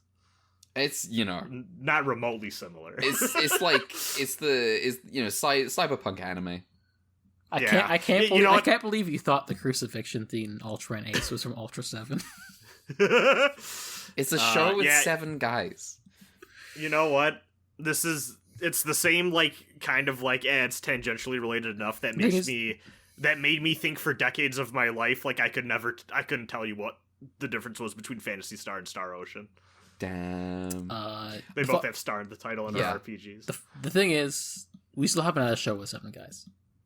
Yeah. Actually, No. I guess we have, if you count Mother of Ultra, but I suppose so. I guess if Father of Ultra shows up, then he counts. Are we still talking about Ultra? Who made this episode? Masanori Kake, and then this is written by... So, remember the guy I talked about, either last week or the week before, and he was like, oh, he was using a pseudonym, which made it hard for me to find info on him. Mm-hmm. He fucking stopped using the pseudonym. Now he's just going by his full name. It's Kiyohide Ohara. There we go. I don't know why he went... I don't know why... Okay, because then, literally last time he showed up, he was Kiyoshi Ohara, which is not the real name, I believe. And now Kiyohide Ohara, I believe, is his real name. So I'm like, why'd you drop the pen name all of a sudden? Riki Hide too. Were you like, this mushroom episode is the one I want to pin my actual identity to? I don't, whatever. Yeah. Damn. It could, realistically too, it could always be a weird labor thing or something. Yeah. You never know. True. So I don't know the status of that in 1973 Japan. So. Yeah. Mel. Yeah. Special effects director is Kiyosumi Fukuzawa. Mushra, not really much on it other than, if you remember the name, it was the one that was supposed to be in the Mephiles episode. Oh, nice. Yep. That's all good. Okay. Wait, so they pushed it back to this? I think they just, they used Mephiles instead, but they were like, well, we got this kaiju lying around, we may as well just use it. We may as well... Okay, so they got that far into making... Do you know at what point they, decided to be Mephiles? Did they have the suit made and went, fuck, we gotta use it for something else? I have no idea, honestly. Especially because, this episode seems tailor-written for the mushroom, which also confused me. I guess I am a little bit curious now, because I'm always under the assumption they write the stuff and then they make the suit and all that, but I do wonder sometimes if, we have, Yeah. a monster design that we've kind of half made for a project or something. Yeah. Let's write around what we have, Mhm. practically. Yeah. Yeah, I'm not sure, honestly. Because, it's one thing when it's, gotta go both ways sometimes, right? Because Yeah. otherwise, one half of the team's gonna be dying out here. Because I mean, practically speaking, obviously they've definitely done it where they've written episodes about we have a returning monster, we have a suit in storage that we can squeeze some more blood from the stone or whatever. But yeah, I do wonder if sometimes they're just we have a hey, we have half of a suit made. Let's try to workshop a story around it. I'd be curious to learn about that. Yeah. Yeah. Yeah, not sure. Wow. Do we have anything more to say about this episode? I liked it more than the two-parter. I think I also liked it more than the two-parter. I think I this did episode was too. fun. As much as I wish it had a little of that like horror movie sauce, it's fun. Yeah, I think there's definitely better than last week. I think I'll go home with this batch. Mm-hmm. Yeah, last week was kind of we were in a dry spell. I was getting a little worried last week. I will say I'm not worried anymore. But last week I was like, oh no, oh Taro, please don't not let after us Ace, down. please. yeah, Yeah. but no, we're fine. We've re-railed. You know, you can't look. We've said this a million times. Re-railed. When you're making the new railed kaiju, Return of the Railed Kaiju. After the rail is revived. No, but you know, when you're making a 50+ episode thing, you're not gonna. It's a lot of stuff to make. Yeah. There You is can't there put your is 100% to all of it. there is only one man alive who can do 50 episodes straight bangers, and it was Tomino in 1999 specifically. That was it. No more. I am a freak who likes all of Zeta. Well, okay, never mind. Okay. What episode just came to mind? Explain. I don't think you can do the doomed cyber new type girl twice. Once is enough. Oh, you mean the one that disappears, like shows up in one episode, it disappears, and then comes back later to replace another girl? You mean Yes, Re-4? Yes. I think you find that number is 8. Oh yes, Psycho Gundam 2. Yeah. Yeah. So yeah, we're done talking about Ultraman, I think. Yeah. For today. Yeah. Except for we've got our usual stuff. I got Mel, stuff. can you hit us with some color timers first of all? Yes. Episode 29, 2 minutes 10 seconds, but that carries to the next episode. Mhm. Episode 30 is 2 minutes 50 seconds first, which is consolidated to 5 minutes. Then the fight at the end of the episode is 4 minutes 4 seconds. Then episode 31, first we get Taro 30 seconds. Then later in the episode, 2 minutes 23 seconds. Also, important update: we decided off mic, we forgot in the skipping the queue. Big Yuma, illusory Yuma, counts as a giant woman, so the giant woman counter is now at 8. For those not paying attention to skipping the queue, there was a giant illusory Yuma. Don't worry about it. Yeah, it was very gay. It made Shu Ishido's day. Yeah. Run back. Yeah, go This for it. guy's updating the TV tropes page. That's such a fucking good shot. That was my first thought seeing that moment. It's honestly, Hall of Fame tweet. I'm glad I can bring something good to the Ultraman fandom in my shit posts. On our account. So Ultraseven, run back. Koichi Takano did episode 29, 32, and 32 through 35. And Toru Motoba did episode 30 and 31. Alien Prote, the suit actors are Hajime Yamamoto, for when Prote is human size, and Tetsuo Yamamura for when the Prote is giant. Remember, this is the episode where, like, the alien is, like, at the university and threatens the one kid, and there's a teleporter. Mm-hmm. Yeah. Yeah. Hardcore ending. That episode. Yeah. I love that. I think about that episode ending all the time. Just Unironically. no idea what happened to either of them. No, Just it's great. rip. Yeah. I wish we had more of that energy in these shows. But that would probably mess with the children's minds. So we can't do that. Much of the texture on the suit was not in the original design of the kaiju, or even the original sculpting by Taro Ryosuke Takayama, but was added on site by the staff before filming. All right. Alien Platic, suit actor Kunio Suzuki. This is the a fucking dumbass guy. Rookie joins the Ultra Q and kills a bunch of guys through his negligence. Mm-hmm. Sans Undertale. This is also a case where they add texture on site after the fact. And probably you can tell, but the skeleton was a puppet. Yeah. Then you got Dally. from the Ultraseven goes in the body episodes. Suit actor Tetsuo Yamura. Apparently, the reason that this is inside the body they used a lot of smoke was to mask sort of like the human form with the fact that it was like a person in a suit, and so to give it more of the insectoid impression. Right. Then we got Riga, which is the dopey dinosaur from that one episode we thought was mid, with a flying island. Suit actor. Oh, right. I don't know why, but I absolutely, like, immediately it came to mind. Like, I knew which one you're talking about. That episode was thoroughly mid. Yes. But, like, wasn't that also one we looked up and people were really hype about it online? We were like, what the... Why? They I better don't not think be. that one. I don't think that one. There's been stuff like that, though. Yeah. I might have been getting them confused, but... What a mid-episode. Then we got Agira, the capsule kaiju that debuts that same episode. Suit actors Kunio Suzuki, episode 32, and Toshihiko Saiko, episode 46. I forgot this guy only showed up twice.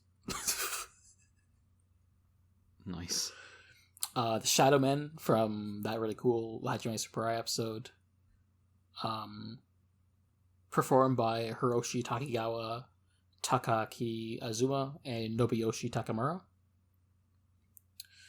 Then we got Dankan from the episode where the cities teleport, and Furuhashi loses his coke. Suit actor Toshihiko Saito. I forgot about that. It's a really good moment. And it's like, oh, you're too cold. And he's like, yeah, it's really refreshing. Yeah, Dankan, the mouth is operated by the suit actor's hands. The mouth. Then we got our favorite guy, Zampa, suit actor Kunio Suzuki. The name comes from Zampano, who was a street performer played by Anthony Quinn in the 1954 film The Road, apparently. Oh. Yeah. I was unaware there was a 54 movie of this. I guess there was. And also known as La Strada, apparently. Also, the spacesuits in this episode were originally used in the Godzilla film from that year, Destroy All Monsters, and repurposed for this episode. Though funny enough, I did look at the release date of the movie, and apparently it came out like a month after this episode aired, which is also funny. That is funny. Okay, I just had to clarify for myself that The Road 1954 was not an adaptation of The Road. Yeah, because I was like, how? I don't think that's possible. I was like, when did The Road come out? I'm pretty sure the story of The Road.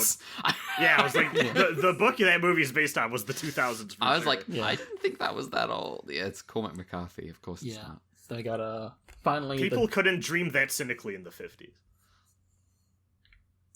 Finally we got Patero, suit actor Eiichi Matsushima. That was the fucking dumb rock kaiju on the moon. The dumb rock kaiju on the moon. Yeah. Oh, right. Yeah, you hate that kaiju. It's terrible. I remember the vitriol. Fucking garbage. What's it called again? Let me look it up again. Patero.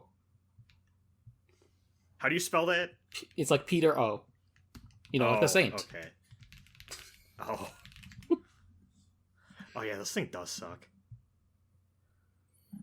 Yeah, it just came out of nowhere too. We didn't. I think what was doing runback. We didn't know if this guy had anything to do with Alien Zampa or he was just there. Yeah.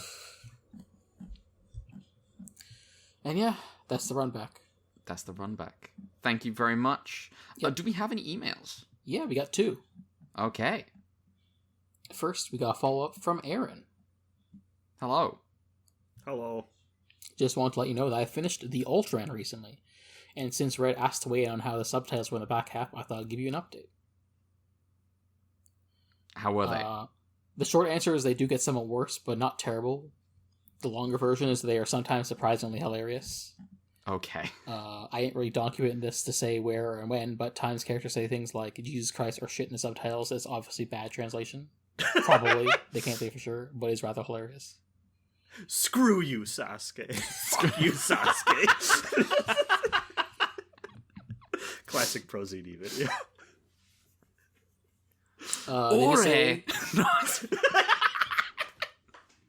Sorry. So they say overall they feel like episode to episode they didn't enjoy the show as much as watching Toku stuff, in their opinion, but they do feel on reflection, thinking back on it, that there's a lot of big swings and interesting things in the show that they appreciate. So they definitely say like it's a good watch. Mm-hmm. And also they like that at some point they make a suit of this Ultraman anyway. So Okay. That's good. Brad die? I'm like, obviously I want to watch the Sunrise Ultraman. Obviously, I want to do that. Yeah, hold on. Can you give me a second, Red? Go for it. Brad, are you there? Hello? I'm seeing the green all around the circle, but I don't see. Oh. 2 for 1 in one episode. He will return as Re-Brad. Recreators. Yeah. What do you think of that show anyway? I liked it at the time, but it's been so long. I also felt that way. Hello, Brad. Can you hear us? Yes, I can hear you. Okay. It's Don't worry, Re-Brad. The recording's still good. Yeah, it's Re-Brad. Yeah. Some call me Johnny? Re-Rosin Brand. Yeah. Anyway, you were saying, Red, about the Ultraman. Yeah, obviously we want to watch the Sunrise Ultraman, the 1979 Sunrise series Ultraman. That sounds very interesting to us. Yeah. But it's sort of, because it's kind of up in the air about whether we're getting better subtitles, it's still very much like a weird waiting and seeing. I think. All we really know is that the guy in charge of the Western branding knows about it. Yeah. So we shall see. Do we know when that Blu-ray is getting released? The Blu-ray's out now in Japan. The Blu-ray's out in Japan. Okay. So we don't actually know if there's going to be. Okay. Yeah. I think it was like in the last month. It was released in November. Mm-hmm. Also, I do think like, regardless if we postpone it, we should also probably have a backup plan of like when do you want to reinsert it back in if there's enough radio silence. But that's like a different conversation. Mm-hmm. Yeah, that's gonna be like an off mic thing. But thank you for your feedback anyway. I think it's very funny to have Ultraman characters shouting Jesus Christ. Yeah. They also have like some follow up on the skipping the queue stuff. I don't know if should I save it now. Should I say it now? I guess I'll say it here. They basically just said they appreciate our insight about Arc Episode 9, and it's sort of like, oh, I get it now from like the Shoujo angle.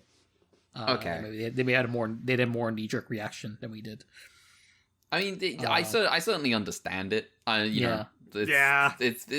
It's everyone gets it about so some people are gonna have like less tolerance for that kind of thing as well, and like some people are gonna have like weird capacity for tolerance about some things and then not for others, and it's gonna be it all gets messy and weird, but it is an understandable subject to enter fraught territory, or I guess the subject matter, the territory is fraught, and like that's something that everyone's gonna have thoughts on, obviously. Mm-hmm. And finally, they also want to shout out Brad for shared Kanagon love. Yeah, hell yeah. But also they seem to really dislike Birdon, which is funny.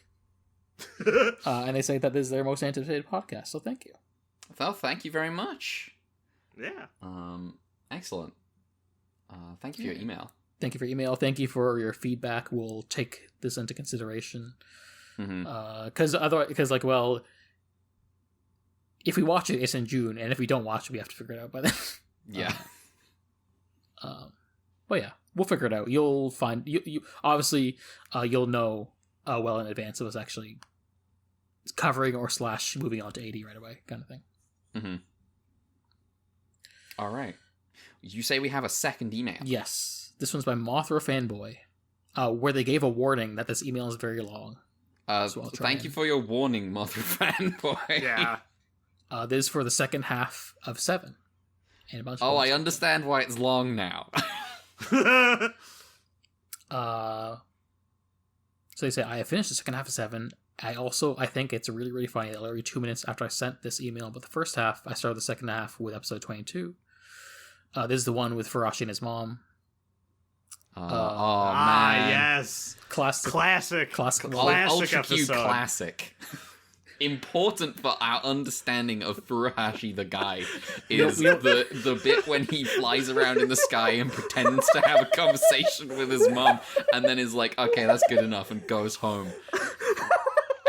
Same, bro. Frequently. Yeah. Oh my god. Oh, my dream mom approves of my work. And then Yasunova rocks up is like, yeah, I get it. And my drying machine also approves of my work.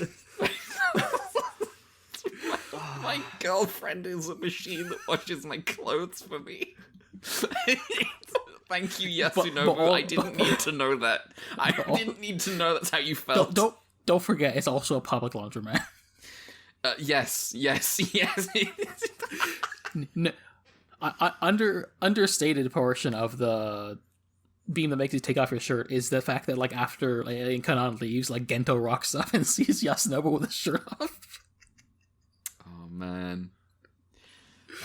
Blazer was, in many ways, good. Still, that episode's special to me because I saw it live in Japan without subtitles and had to somehow comprehend what was happening. No idea what was going on. Why the hell did he just take off his shirt? Anyway, you know the meta reason why. Well, yes, I know. Well, I think we all understood immediately. The first half of some good episodes, with the first 10 episodes kind of dropped out with episodes 11 to 21, hence the band episode. Yeah, I feel like that's probably fair. Mm-hmm. And come back at the end, near the end of the first half. However, near the episode of the second half is fantastic. Cure being nearly, because we saw the 8-man episode and the Kappa Club episode. Yeah, those are really good ones. Also, some of the ones mentioned in this episode. Yeah, absolutely complete mirror of the sentiment. Yeah, the first like 10 episodes or so are king, and then it kind of drops off for a bit, and then the second half of the show is just doing amazing. Yeah. Other than that, personal favorites of that, my second half, are the episode with the robot car grabber. Oh, the Crazy Gon. True. The Soga and his spy rivalry episode. Soga. The lethal man. Super. You know, you still like to use the screenshot from that episode, I think.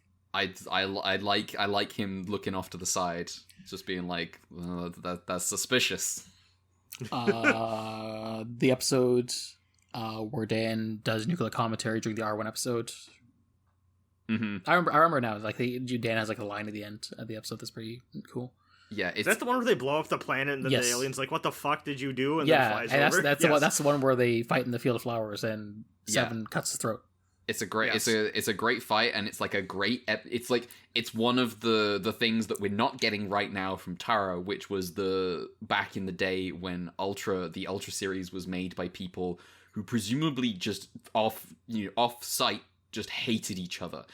Because it's like every week it's like, oh, we're making missiles, we're gonna blow up the aliens, we're so heroic, and then the next week there's an episode about how last week's episode was evil and fascist. They say Return to the North, so that's the Kanan episode. Glory for Whom, I forget which that one is, but I'll look it up. The Alien Pole episode. Stolen Ultra Eye, yes. Though they say that the children probably hated the episode at the time, but they agree that with Brad, that's an all-timer. Mm-hmm. Actually, Glory for Whom is probably the one with the missile. No, it's the one with the Platic, which I mentioned this episode. The rookie who fucked everyone over. Oh right, oh. Yes, yeah. Yes. Nightmare on Planet. The episode that I always associate with Iron-Blooded Orphans. Oh, because of all the stuff in the desert, in the sand. Yeah. Well, that, and also the guy who's like, no, I could do this, and like is trying to like live up to the Cujo syndrome. Yes. Nightmare on Planet 4, which is the Alphaville episode. The Almond episode. Mm-hmm. Robot 7. Wrong Door for Muramatsu, which was the episode I was not as good on his YouTube, but was like the one where is that the apartment one? Yes. Wait, which one's this one? Alien Huck, where like Muramatsu goes to his apartment and everyone's been replaced by aliens, and he thinks he's going crazy. It's like right before the final two-parter. Yes. That we were weirdly high on, and Mel was like, "What the fuck is wrong with you What the fuck are you two talking about? This is the most normal episode of Ultra 7 ever." Yeah. We're like, "Yeah, but it's the best normal episode of Ultra 7." That episode could be a paper, like an American sci-fi paperback. Like that is a Twilight Zone episode. Yes, absolutely, and that's probably why I love it. Vanishing City, which is like a Dankin. Flower where the Devil Dwells, which is Dali, the Inside the Body. The Cyborg Groom one, I think that's Alien Borg. Jisoji Boy Who Cried Wolf. I forget what this episode is talking about. So this is there's the kid Alien who's Paralinga. looking Paralinga, into the stars. Yes, Yeah, yes. Paralinga. Yeah, That's a bubble heavy episode. Yes. Dinosaur Tank, of course, and many all sort of good episodes. Like episodes. Yeah, here's just half of the show. Yeah, true. We need to return. We need to return. Well, we can't say we need to return because that's a different show. That's a different show. That's a different show. Once, Heisei Ultra 7 waits us. Will it hit? I hope so. I don't know how. Fuck no. I have zero faith, but I will be curious. I hope it'll at least be enjoyable and give some of the energy. It depends how much of the old crew they got back, but even then, time changes people. Yeah. So we'll see. It is time spread changes people and also the demands of the audience. Yeah. Hey, I do know it's like mostly like direct to DVD, not direct to like physical media for a lot of it. So it's not. That does make me more optimistic. And I also know that it's like spread out across like the 90s and 2000s. So we'll see how we'll schedule. That makes me less optimistic. I mean, I don't know why, but if you had just said it was in the 90s, I would have been like, fuck yeah. But the fact that you said 90s and 2000s, I go, ooh, I don't know. I mean, it's like in chunks. So I'll talk about it with like schedule-wise eventually later. I mean, you say that, but okay. 2000s Toku. 2000 Toku is pretty good. True. It's not like Did You Paint anime. Yeah. Which, I mean, still is good. Anyway. It's more like a sensibilities thing, but also, 2000s Toku it does go pretty hard from what I've seen.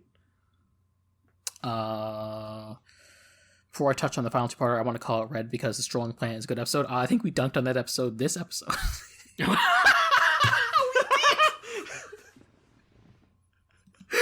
Yeah, sorry. Can't follow you down this road. That is... Oh, that is... That's beautiful. Oh, wow. Oh, the timing of that was amazing. We're really good at podcasting.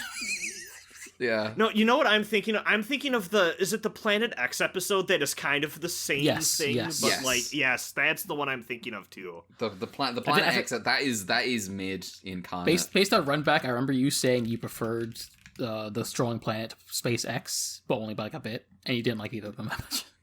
I don't care for either of those. They're not Which one is Planet X Ultraman? No, Planet X is Space X is also Ultra 7. It's just like about like Amagi and Soga. It's just like one's early Ultra 7, one's late Ultra 7. Yeah. Okay. Yeah. Anyway, the final Which one has the mediocre dinosaur? Is that the second one, Strolling Planet. Strolling Planet? Okay. The first one had like the fucking spider puppet and Stuffland and Alien Bell. Oh yeah, the vines. Gee, remember they haven't used those in a minute. No. Final two-parter. Part 1 is really good, introducing some final good goofy aliens. They also had a Mogi, also has a Mogi floating away in a bubble, which is good. Yes, true, and yes, very true. They did just do the Ultraman finale with extra stuff and way better. At the end of part 1, Dan suddenly dies, but at the start of part 2, he's all good. To quote the YouTuber Zagger Rodin, I think there's a reviewer when discussing part 2. The tension keeps building. It keeps building and building and building until Dan reveals his identity with Anne, which is an incredible scene. That's still one of the better directed. I do want to say the climax of August 2 does just parody that scene. Rip off that scene. It's funny. That's great. Also, Pan Dawn is really cool and could probably use that on. I think that's true. And then Dan dies. Part 2 is probably one of my top 2 episodes of the Ultra series so far. By the way, the other one in the top 2 is Grow Up Little Turtle, so thank you. Oh, yeah. True. Classic. He's got indicators. Yeah. He's got a speedometer. Good turtle. I don't even know if I could make a top 10 of the show episodes we've seen so far. I could not, but if I did, the finale of Ultra 7 would be up there. Well, yes. That is true. Would you count two-parters as one episode? No. Because You know what?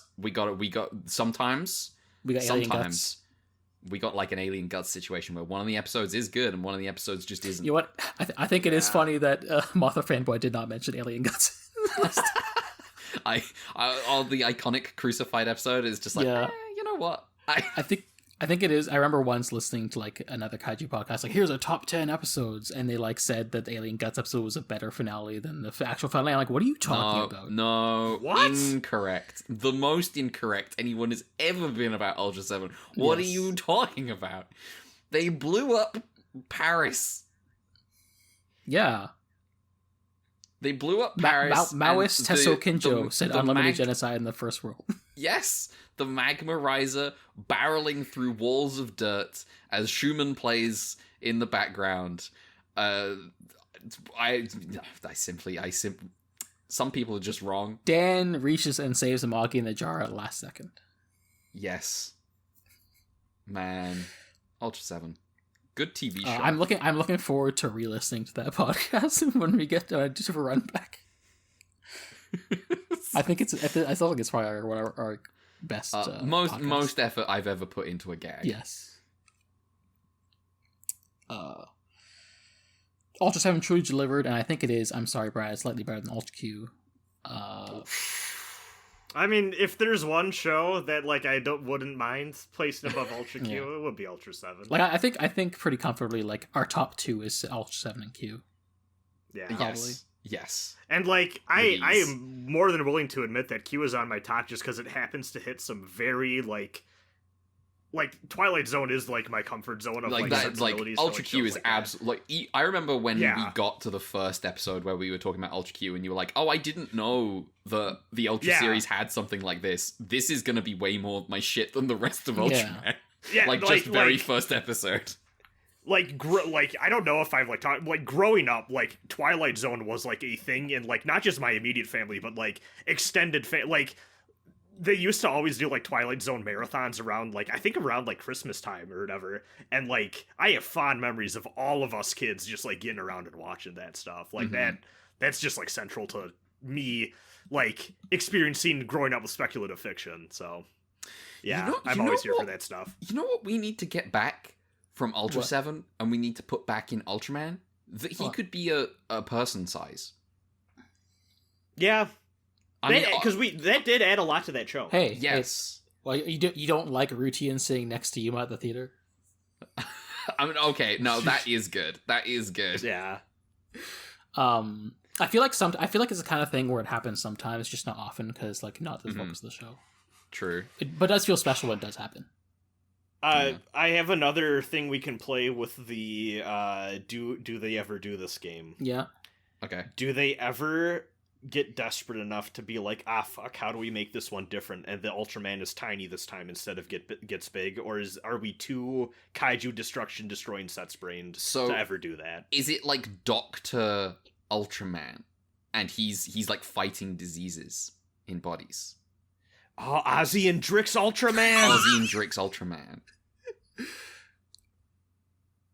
Mel can neither confirm nor deny, but I know this isn't true. Jarvis play the Ozzy and Drix theme. Shout out! What's the not Ozzy and Drix, but what's the movie that started that? Osmosis Jones. Osmosis I've Jones. never seen Osmosis Jones, but I have seen the show Ozzy and Drix.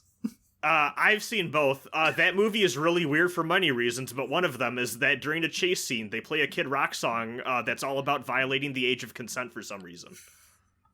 That's crazy. That's crazy. Yeah, it's really fucking weird.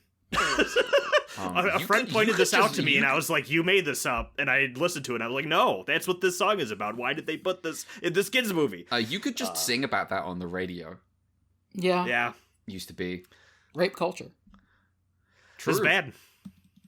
Anyway, this email. We're deviating from this email. Yes, we are. For the kaiju rankings, they put Souffle and Akari at the lowest. Akari being the SpaceX blood-sucking kaiju that don't actually matter. Okay. As for the favorite, they have a really soft spot for Agura, Dan's third capsule kaiju. really stole my heart and is now their laptop wallpaper. So that's cute. Oh, that's cool. Rip That's Akira. Akira's the one that dies, right? No, that's Wyndham.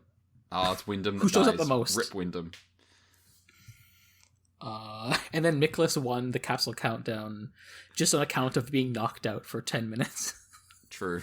I'll never forget This one long of these stretch of waiting for the thing to come back.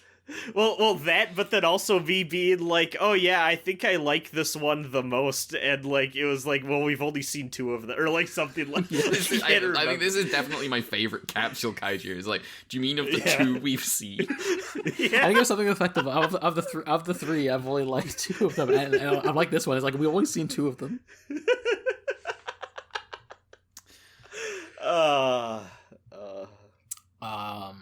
So yeah, now that the bonus stuff. First of all, they thought the Revenge of 3,000 Years Dramatization was kind of mid, not gonna lie. I think that was about what we thought as well. But also, it's like, it's like half an unused script, so Was that the thing The I bees. had forgotten to watch before the episode? Yes, the thing you had to watch in the middle of their preamble. And then I read the wiki, and there was something about a bee gun that didn't show up in it. Yes. Oh man, The Ultra God shot bees at it. this is us doing a recap episode, like Ultraman Arc. This is absolutely a recap episode of Ultra Q. Then there's also the weird thing of Busca and Ultraman Ultraseven, Alien Spell, and everyone else. Kind of made me chuckle, but wasn't the greatest thing ever. I don't remember what that was in particular.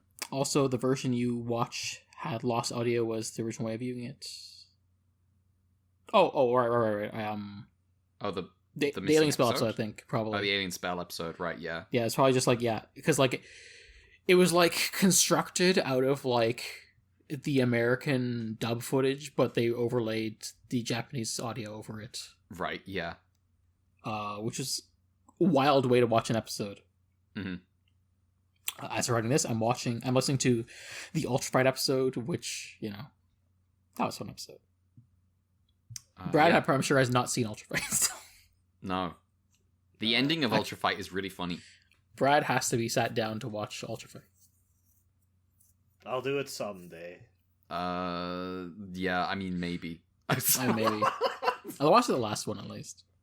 Actually, you did see the one. You did see the one with the swords. Anyway. Yes, I did see the one with the swords. I think I did watch some of it. I know I've seen more than.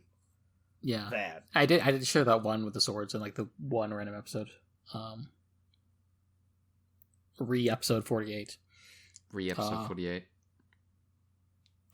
That means they watched the Ultimate playlist. Don't have any thoughts, but still better than Red King. Nothing that was as memorable as Ella King with a gun.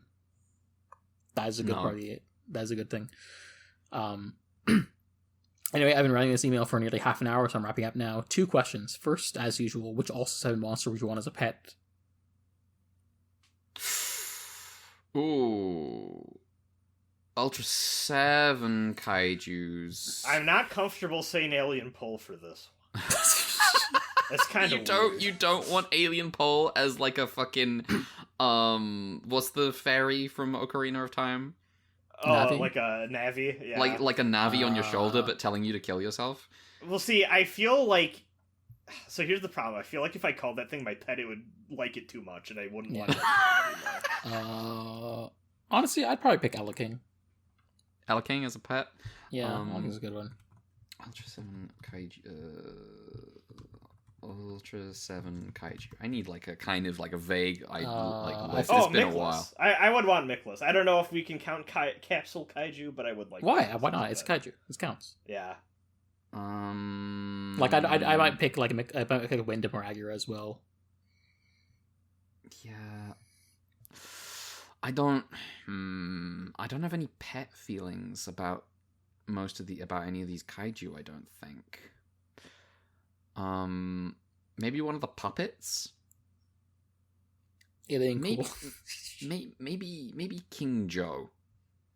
See, that's my thing with all the puppets is I find them very endearing, but the fact that they talk and have personalities, I'm just that's a problem. That's a problem. That's I don't want to own you. That doesn't seem right. Yeah, Yeah, unless I had like I would need to go like through a full list, to be honest. Yeah. But I like the robots. I like both King Joe and Crazy Gon. I'm a big fan. I keep them in like a garage or something. Yeah. What about Utom? Utom? What's Utom? Utom is like the underground robot civilization that got blown up for no reason. I remember we thought that episode was mid as fuck. That was also the one with the weird amount of backstory. From it was like Dan took his like face from like just a random guy. Yes. Yeah. True. And like and no one was like, weird that you have a member of the Ultra Guard who looks just like the guy we know. Yeah. I am not having Utom as a pet. I'm not keeping the Utom. The Utom are a free people. I mean, not anymore. They're destroyed. But you know, we don't know where they came from, but they're gone now. Yeah, maybe they were good guys, but they're gone. Yeah. Oh well. And the second question. Mm-hmm. What would you do if Alien Pole showed up at your door? Well, I would simply try to block out its screaming. I would just, you know, I got to get rid of this guy somehow. But like I feel like if I try to get rid of him, he's gonna summon a kaiju to kill me. So I have to kind of it's kind of like a difficult roommate situation probably. Yeah. I'm getting some Little Caesars. We're turning on Smash Brothers. I'm just assuming that like if Alien Pole's on my door, it's like a Cosmo Kramer situation. Man, you know what? Alien Pulse such a great fighting game player. Just like real toxic as well. Mm-hmm. Can't believe Evo SF6 top 8 is Sage and Alien Pole doing commentary. Yeah. Alien Pole would be the next commentator to like not be allowed to do Evo anymore because of controversy. Yeah, absolutely. Well, yeah. Thank you for your email. Yeah, they say the thumbs are hurting, so I'm gonna go rest and then watch the first episode of Return of Ultraman. So did you get back say to thumbs? Are you typing with your thumbs? Oh, on a phone. On a phone. Yeah. Okay, I had a very strange image in my head of typing on a keyboard with your thumbs. Yeah. But thank you for your long email and the inadvertent recap episode that we had in a podcast. Sometimes you just need a reminder that Ultraseven is goated. Yeah. Yeah. We've been doing it already with a runback, but you know. So true. Look at this fucking still Utah fucked up. asshole. It's not about 7 guys. Don't worry. Next season, Ultra and Leah will have the 7th guy at last. No, we won't. There's only 6 still. What do you mean? Next season? Because Ultra Q. But we'll have doesn't Leo. have a guy. No, Zoffy is one of the guys. Ah, that's right. Oh, I forgot about Zoffy. How could you forget about Zoffy? That is criminal. It is. I have to die now in his stead. Yeah. Because he didn't. Because he didn't. Re-Zoffy. that's the Zoffy that appeared in that fucking lore episode. That was Re-Zoffy. Shout outs to Zoffy. I hope he never gets his own show. Never ever. One of my laments is that during the Ace finale, I disconnected and kept talking while you two were talking about Zoffy, and now I don't know what you guys were saying about Zoffy because you kept my audio, not yours. Your audio was more important, but I also don't remember what we were talking about with Zoffy. I'm sure it was nothing important, but it would have entertained me. Yeah. Anyway, I like Zoffy more than 2 of the guys we've had full shows about. Okay, so that's Ultraman and Ace. Yes. Okay. It's funny because like Zoffy doesn't even have a host, and yet. No. I like Zoffy more than I think Zoffy's just he's kind of my guy. I like him. It's Zoffy. Here's Zoffy. Yeah. I like how it was specifically here's Zoffy that flipped the switch in your head. It was so easy. All they had to do was give me a funny screenshot to post every time I see Zoffy in an Ultraman episode. And I was like, oh, it's this guy. I love this guy. It's like honestly kind of like a Chadley effect from like the FF7 remake. Right. It's like that same energy of just like it's funny you keep showing up. Yeah, even in Shin Ultraman. Yeah. All right. Thank you for your email. We are done today. We're done. Join us next time. Yes. Not for 3 episodes of big Taro. announcement. Next week we're taking a break to watch the fucking Blazer movie. Woo! It's here. Finally. Thank you. Will the family find out? Who knows? Shout out to Cross Ada for helping us get that movie out there.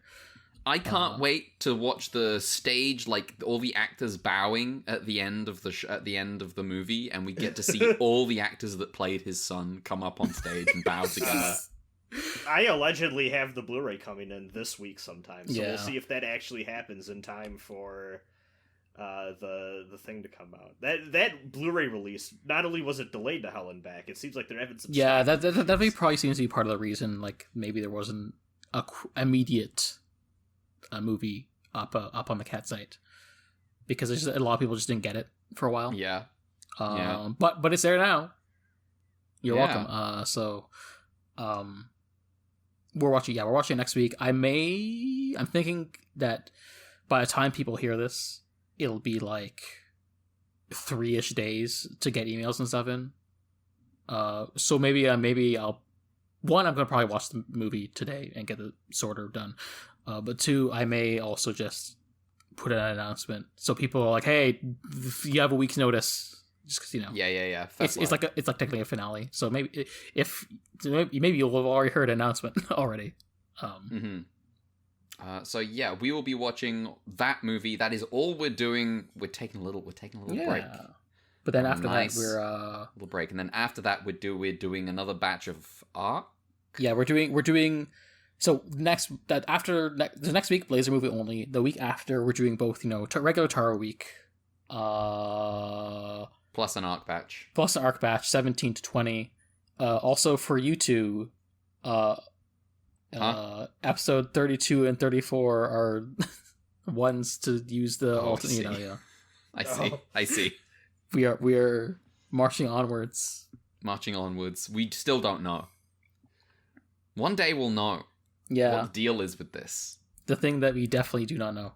No, absolutely not. All right. So join us next time.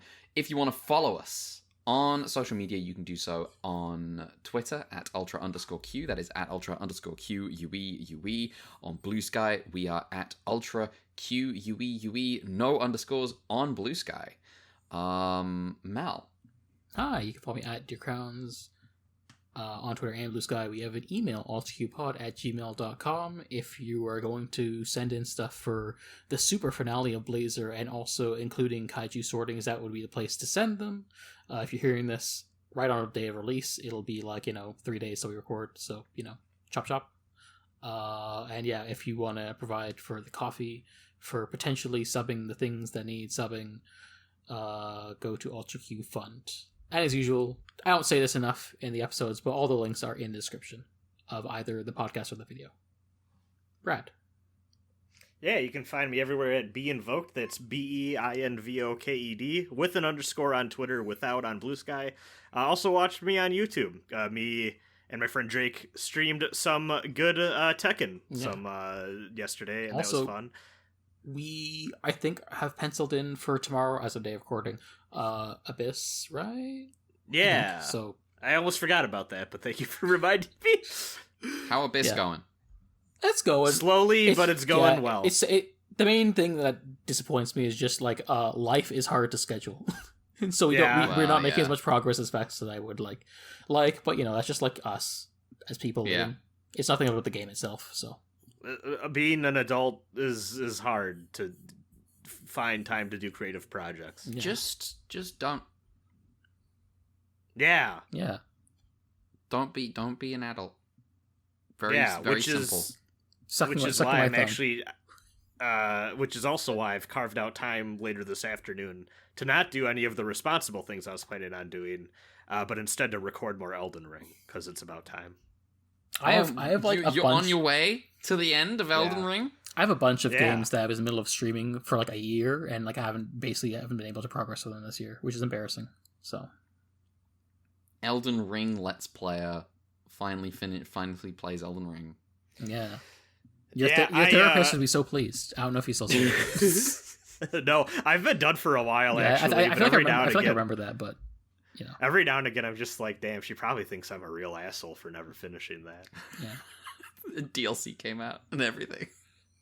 The DLC did come. I had a friend who we were talking about the Elden Ring DLC, and he was just talking about stuff. I'm like, I mean, I haven't played it yet. And he's like, you haven't? And I was like, I never beat Elden Ring. I'm still doing the Let's Play. And he was like, what? Yeah. When you told me that you had promised the Law and Chaos routes for Kyu-Yaku Megami Tensei as well, I was like, no. SMT1. SMT1. And then I promised the bad ending route, which is the I ending for see. Kyu-Yaku Megami Tensei I understand 2. now. Yeah. I was like, no, it's never happening. Anyway, goodbye. Anyway. This podcast is Goodbye. over Goodbye. after 3 hours and like 20 minutes. Get lost. Go Yeah. do something else. I need to go Yeah. to something else. But also apparently watch the Blaze movie, so I'm not done yet. I mentioned Little Caesars earlier. Now I'm like, fuck. I could use some shitty ass pizza. Have you guys ever good pizza? No, but it's not cheap and tastes like cardboard like I like it. I see. Oh, I see. Sometimes you just want garbage. Yeah. Uh-huh. Which is why we watched Ultraman Ace. Anyway. Goodbye. I didn't want that garbage. Unfortunately, anyway, goodbye.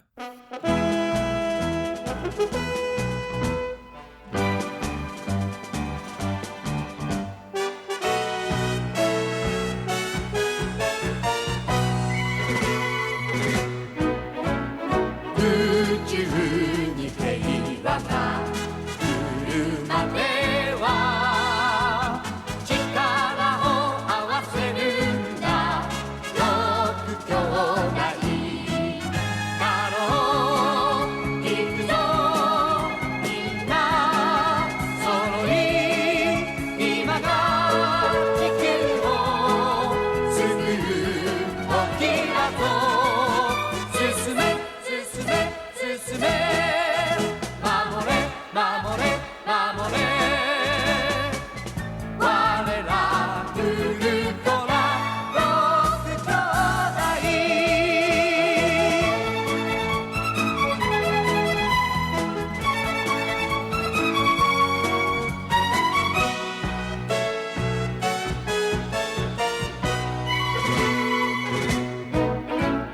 ウルトラ父